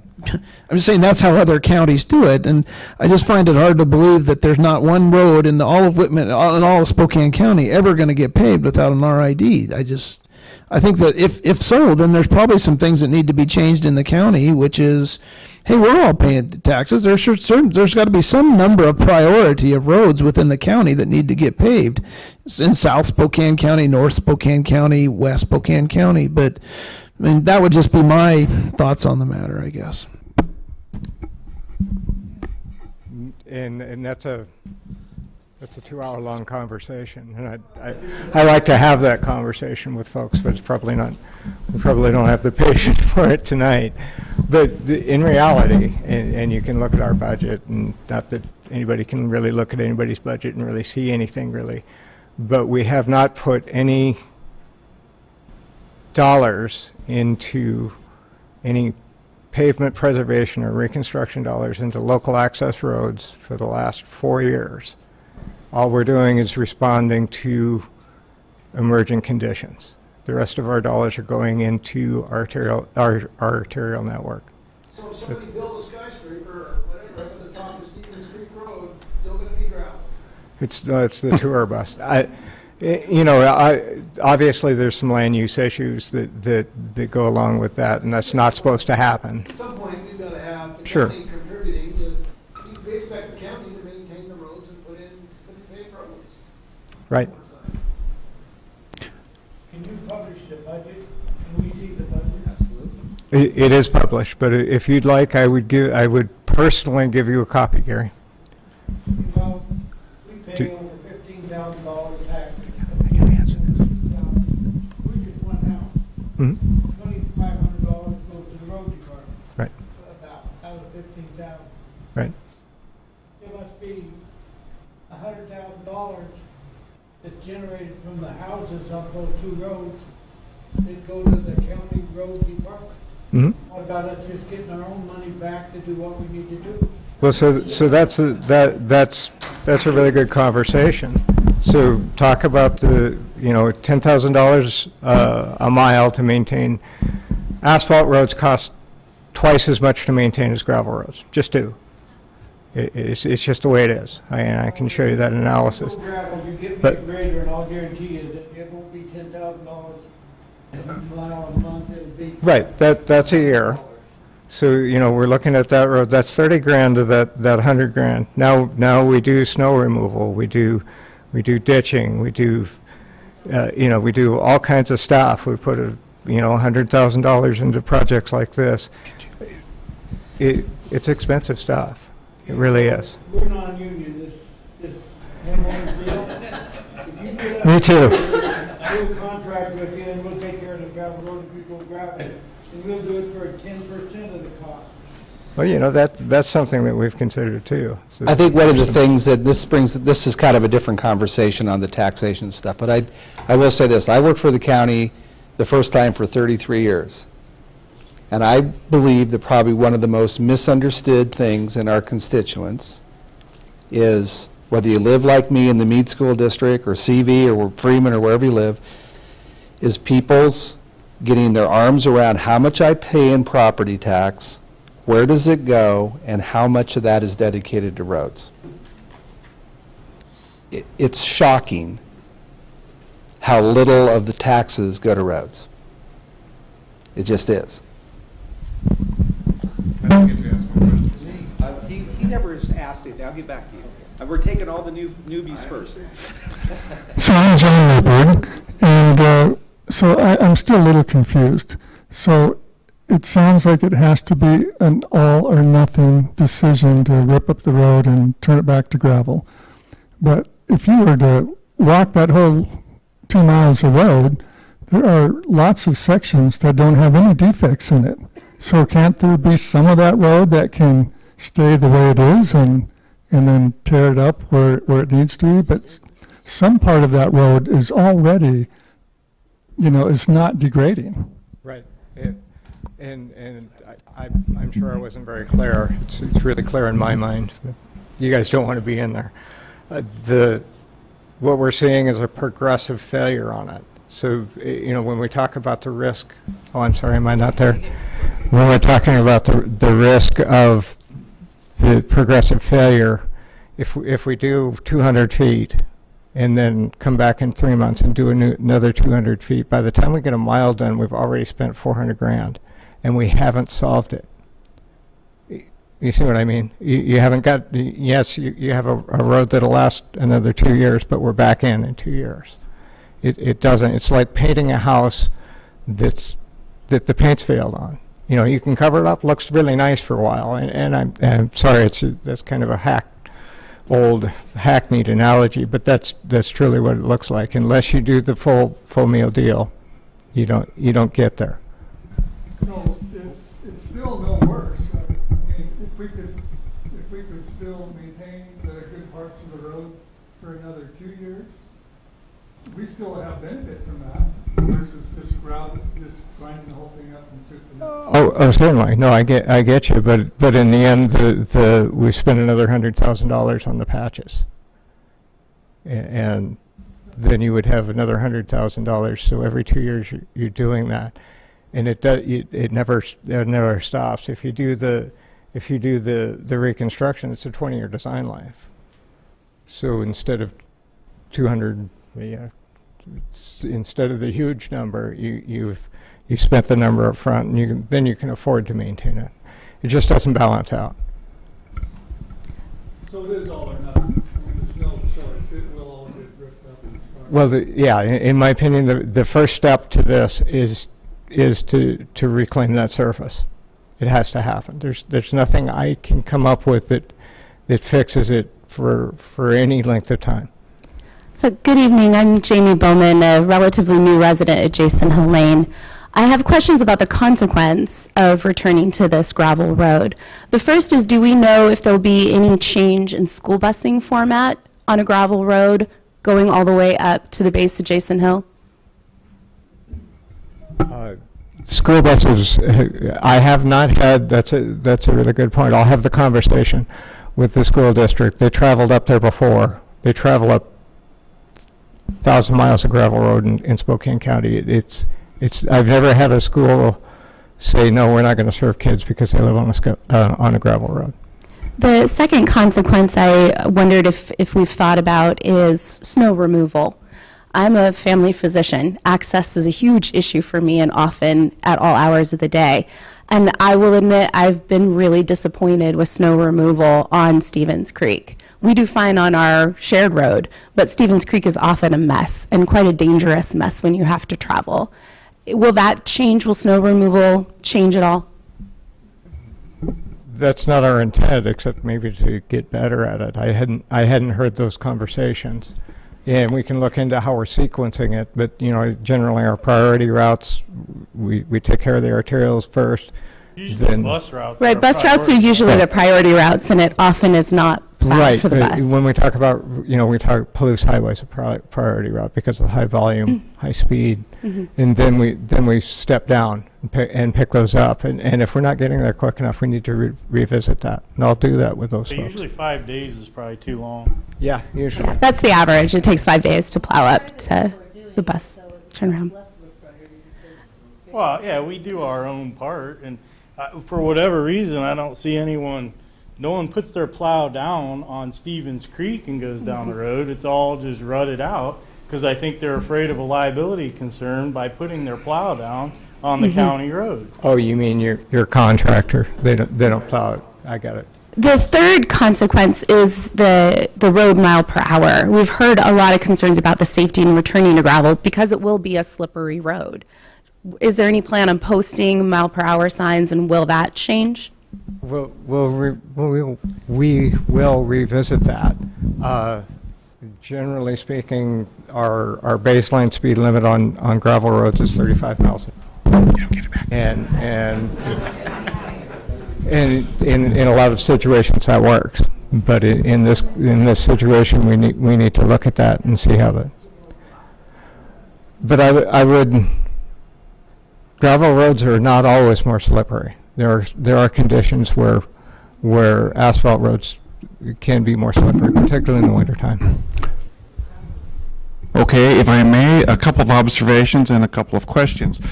First of all, if you live up Stevens Creek or Sharon Roads, you need to have an all-wheel drive or four-wheel drive vehicle, number one. Number two, they are clearing those roads on school days. That's when they're cleared. Okay. You haven't seen my driveway. Okay. I own property up there, so. Please. Okay. Let's kind of keep the. Okay. So, okay. Several times you've mentioned the steepness of the road being a factor in the degrading of the road. Most of the degraded areas are actually where the road runs adjacent to the creek itself, and it gets wet. So I don't think, because Sharon is much steeper than Stevens Creek is, and it's in much better shape. So I really think that's an issue. The gentleman down here with the white hair, I agree everything that he said about maintaining the good parts of the road, because you're holding off on Sharon. Why can't you hold off on the good parts of Stevens Creek Road? Okay. Well, because we need maintainable segments. I'm sorry, I'm probably not saying that loud enough. We need maintainable segments. If you go 150 feet and then skip 300 feet and do 150 Now, 2 or 3 years ago, they repaved some of those sections of Stevens Creek Road, and if you notice, those have been maintained those have maintained themselves much better than the old, original, cheap paving job that was done. And I don't know if that was a consideration to do more of that or not. Well, that's one of the considerations. Yes, we've looked at that. It's really expensive. That's what I'm talking about when those things are extremely expensive. Okay, and we're talking about funding sources, and I can't believe that I'm saying raise my taxes to improve roads, because I never thought I would say that in my life. Can I hug you? But has anybody looked into Department of Ecology funding for dust abatement by paving a road from the state? Has Conservation Futures money, it's any of that can go toward road improvements to your park and your trailhead? And we have looked, we deal with ecology quite a bit. Their funding has never addressed that sort of air quality. There was one federal funding source that specifically addressed air quality, and that stopped assisting in RIDs because we used it as a match way back 20 years ago to help us pave gravel roads, particularly in urban environments.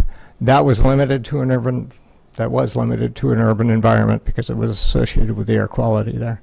So I'm not aware of one. Maybe Doug has some.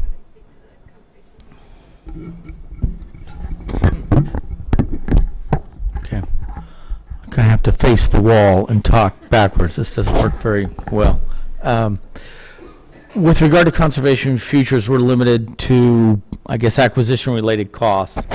And in this case, part of the acquisition involved I'm trying to remember, and Jeff's in the back there. I think part of it we had, if you recall, there was 800 linear feet by X width that was required to be brought up to the county road standard as part of the acquisition.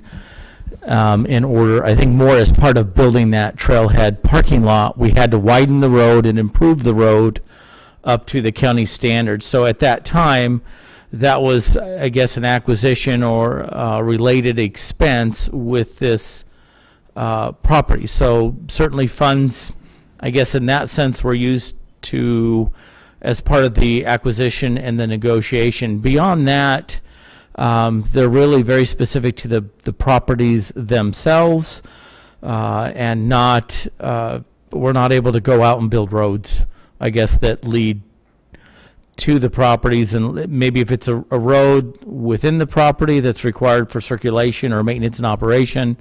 But as I guess Gary and I have visited, and the only thing smaller than the road fund would be the Parks Department budget.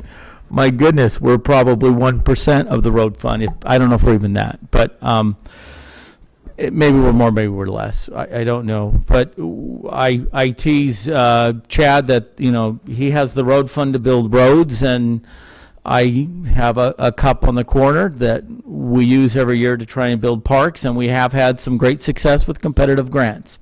But generally speaking, anything, whether we're developing a park in the traditional sense, I guess if you look nearby, you may be familiar with our park there at 61st and Freya.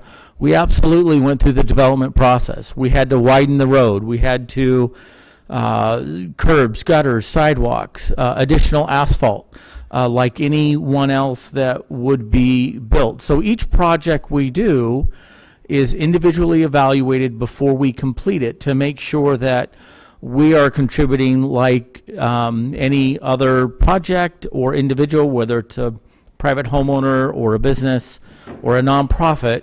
The same development standards apply to us. They're not waived for us. And if anything, they smile when they see me coming in because they know we're going to meet them. And if anything, we may be asked to exceed them. And that's just part of what we do when we go in to develop. But the Conservation Futures Program is more traditionally natural properties in more of a natural state, and they tend to be more in a rural environment because that's just where they're at and where they're available. We rely on the community to nominate these properties. We rely on volunteers and criteria that's been developed by experts over time to look at in selecting which properties to acquire. I can tell you in recent years we have, as that has developed, we've looked closer and closer at access, road improvements, what may be needed so that the community can utilize and enjoy that property. And that's part of our process. If you went back 15 years, we didn't look at that. And even today, there are some folks that are disappointed that we look at that and feel that we should only look at the natural environment. But, you know, we've learned. We try to learn as we go. We try to do a very good job, and we want to be welcome in the community. We try to be a good neighbor, and I'll stop talking now. I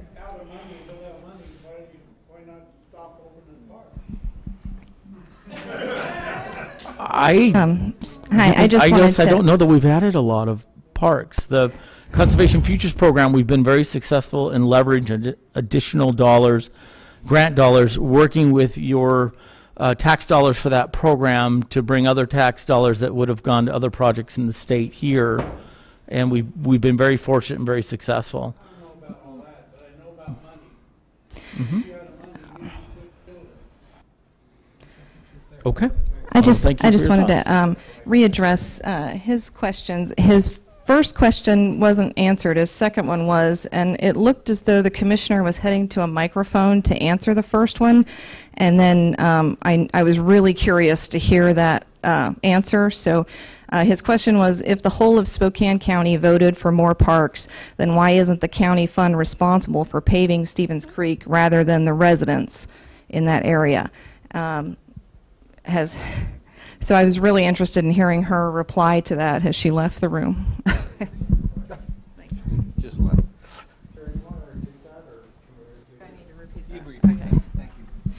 I'm sorry, I hadn't realized you left the room. I just wanted to revisit his question because it looked like you were heading to a microphone to answer, and then the subject got changed, and I was really curious to hear your answer. His question was, if the whole of Spokane County voted for more parks, then why isn't the county fund responsible for paving Stevens Creek rather than the residents of that road? Because again, I think that's part of the Conservation Futures money, it's how the ballot issue was set and what it said that money was going to go for. And I can say, you know, coming from elections, you know, here recently, so we have to hold true to that. It's just like any donor that donates and it's designated money, you have to ensure that that money only goes for what it's designated for. And so kind of like what Doug was just saying, the Conservation Futures money is for purchasing property to put into the Conservation Futures program.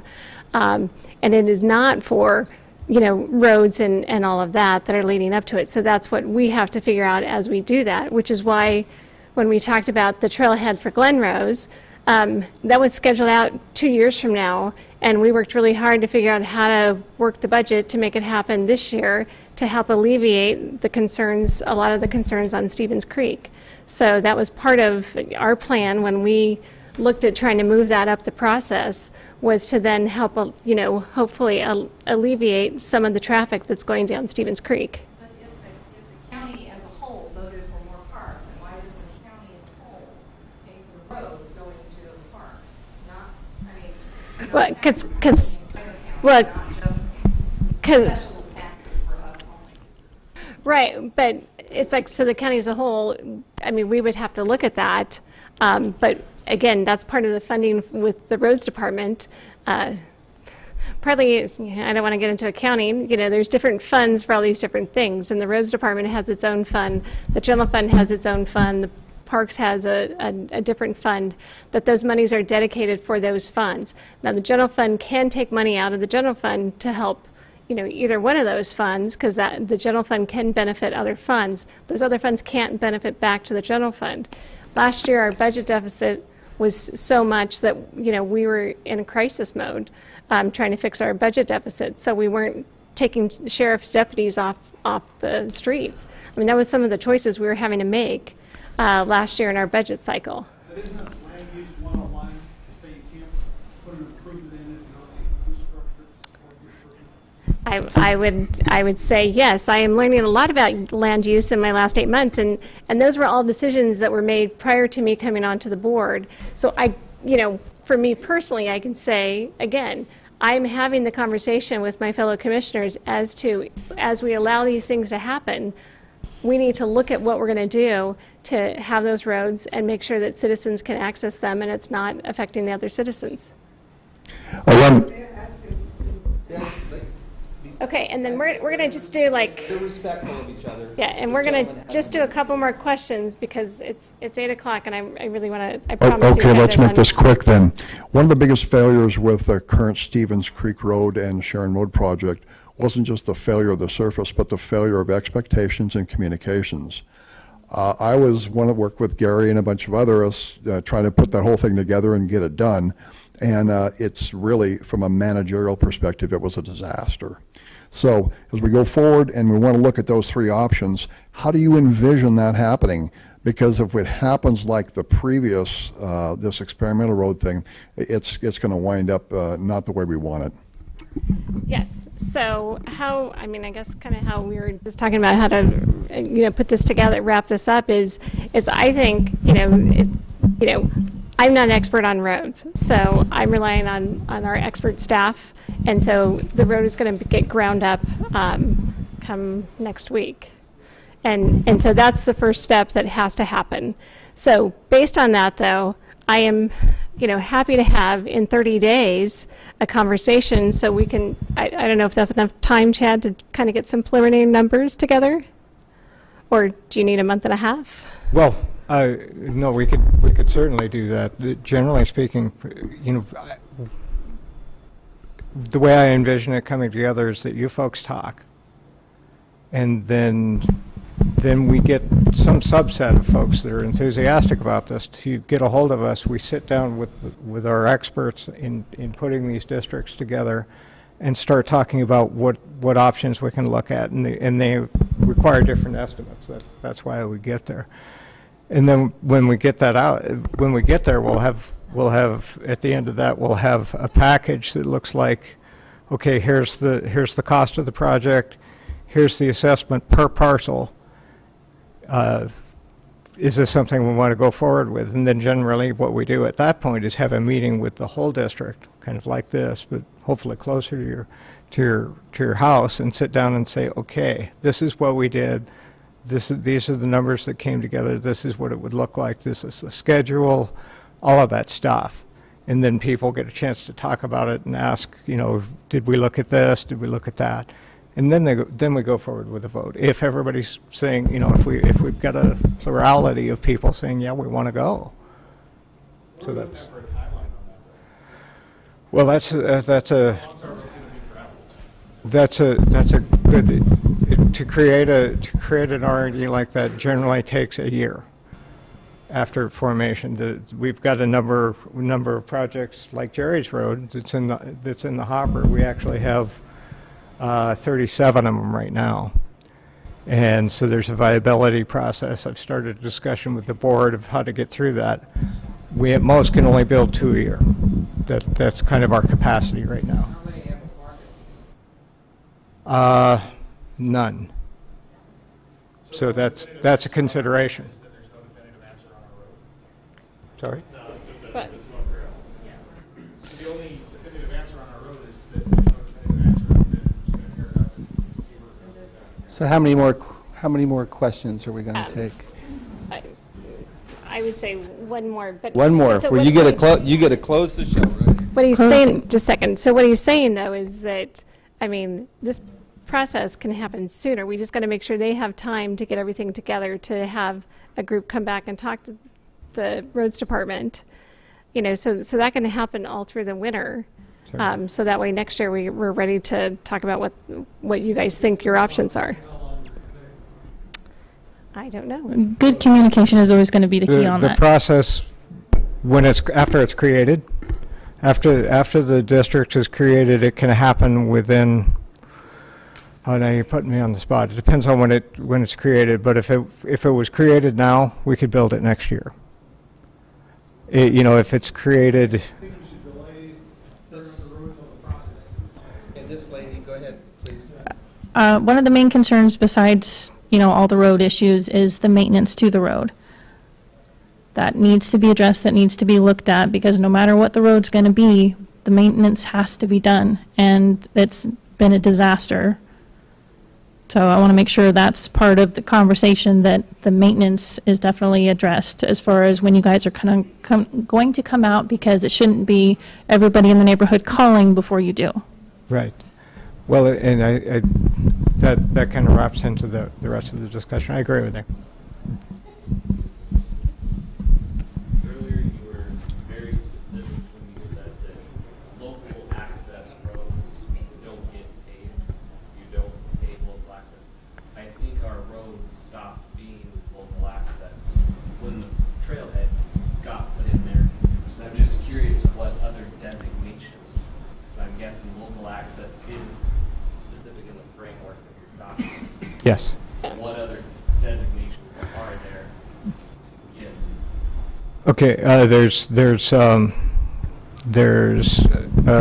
local access in rural and urban. Those are two different designations. There's 3 levels of arterials that Spokane County owns, ranging from a collector arterial up to a primary arterial. You know, when you start talking about Palouse Highway as it gets into town, and then there's both rural and urban designations inside of that. So that's kind of the range. The designations of arterials don't tend to be associated with what's on them unless it's truly a destination. You know, if you're going to, primary example, if you're going up to Mount Spokane, up to Ski, that's a state highway, and all the way through, and because of the destination resort at the end. So, you know, it's all relative, but it would be hard, in my opinion, and I haven't looked at it in detail, it'd be hard for us to change the designation of this route.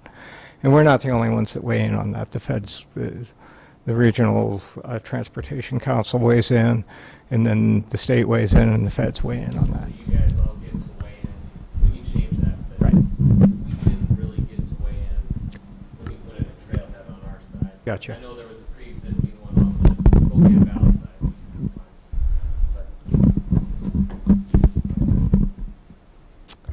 So I think, did everybody, when they came in, sign the sign-in sheet with your email address? Because that's going to be one way that we're going to try to reach out. And so if you didn't, make sure you do. And then I think, Chad, so you want to have a group, have you guys talk and have a group kind of reach back to Chad? I would love that if you guys did. I have some information on RIDs that you're welcome to have that talks about the process. Anytime I'm open to the conversation. I know people that are way smarter about it. So if you guys, truly the best way, in my opinion, and we can come out to see you if that's the way, if that works better for you. But it'd be nice to have a dedicated group of folks that really want to pursue this, get a hold of us, because it does, to get this in place, it takes like you said, it's a vote. It's meeting though today, the only thing that we definitely know, we will tear it out to make it gravel road next week. Right. But there's nothing else to follow on. There's no plan for option 2, no plan or budget for option 3. We don't see a plan for proper maintenance. Nothing. Will we get that? Or is it just for fun after this meeting? No, we will maintain the roadway. We will maintain the roadway. It's the challenge is the safety aspects of the road and the ongoing degradation of the road. It needs to come out. There's no advantage in waiting. The sections of roadway that are currently potholed have always been potholed. I gotcha. Those sections they never got fixed prior to putting the top surfacing coat on. Those if you went and dug in there, you'll find when you do your surveys, there's 2 or 3 inches of gravel in them. Those same areas were potholed before any of the stuff happened. When the road was gravel, these areas were potholed. When you return this road to gravel, they will look, by this time next year, they will look exactly like they do now, because that's what it was for the 10 years that I was, 15 years that I was there before that. Right. One of the things, if I may, The problem has never been fixed. The root issue has never been fixed. The safety is not going to still not yeah. If Safety can go down. You take a liability by doing this, particularly the park traffic, it's going to be a disaster. Well, where we have good stretches right now, we didn't have good stretches before when it was gravel. We still had bad segments, but the greater part of the road was also worse than it is now. like on a maintenance basis. Yeah, yeah. The washboards extended all the way down. Okay. What are the things number one, I mean, all of the staff and of course the commissioner, thanks for coming. We don't hardly get this many people unless we try to raise the golf fees a buck that show up to testify. But you guys were, you're professional. You showed a lot of respect for each other, and we appreciate that. One of the things that you need to know, all my staff knows this. We cannot tell you something just because you want to hear it. We have to tell you the best that we know what the truth. Okay? Whether you like, whether it's, it's something you want to hear or not. We can't afford not to do that.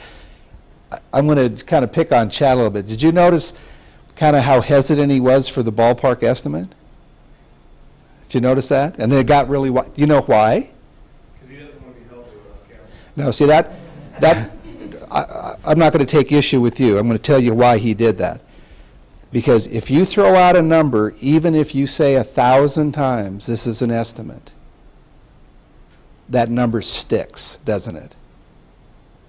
Okay? That's why, you broadband it. You go high or you keep your bands at. But you guys drove out here on your own time. Your time's as precious as any of ours, and drive home safe, and thank you for coming.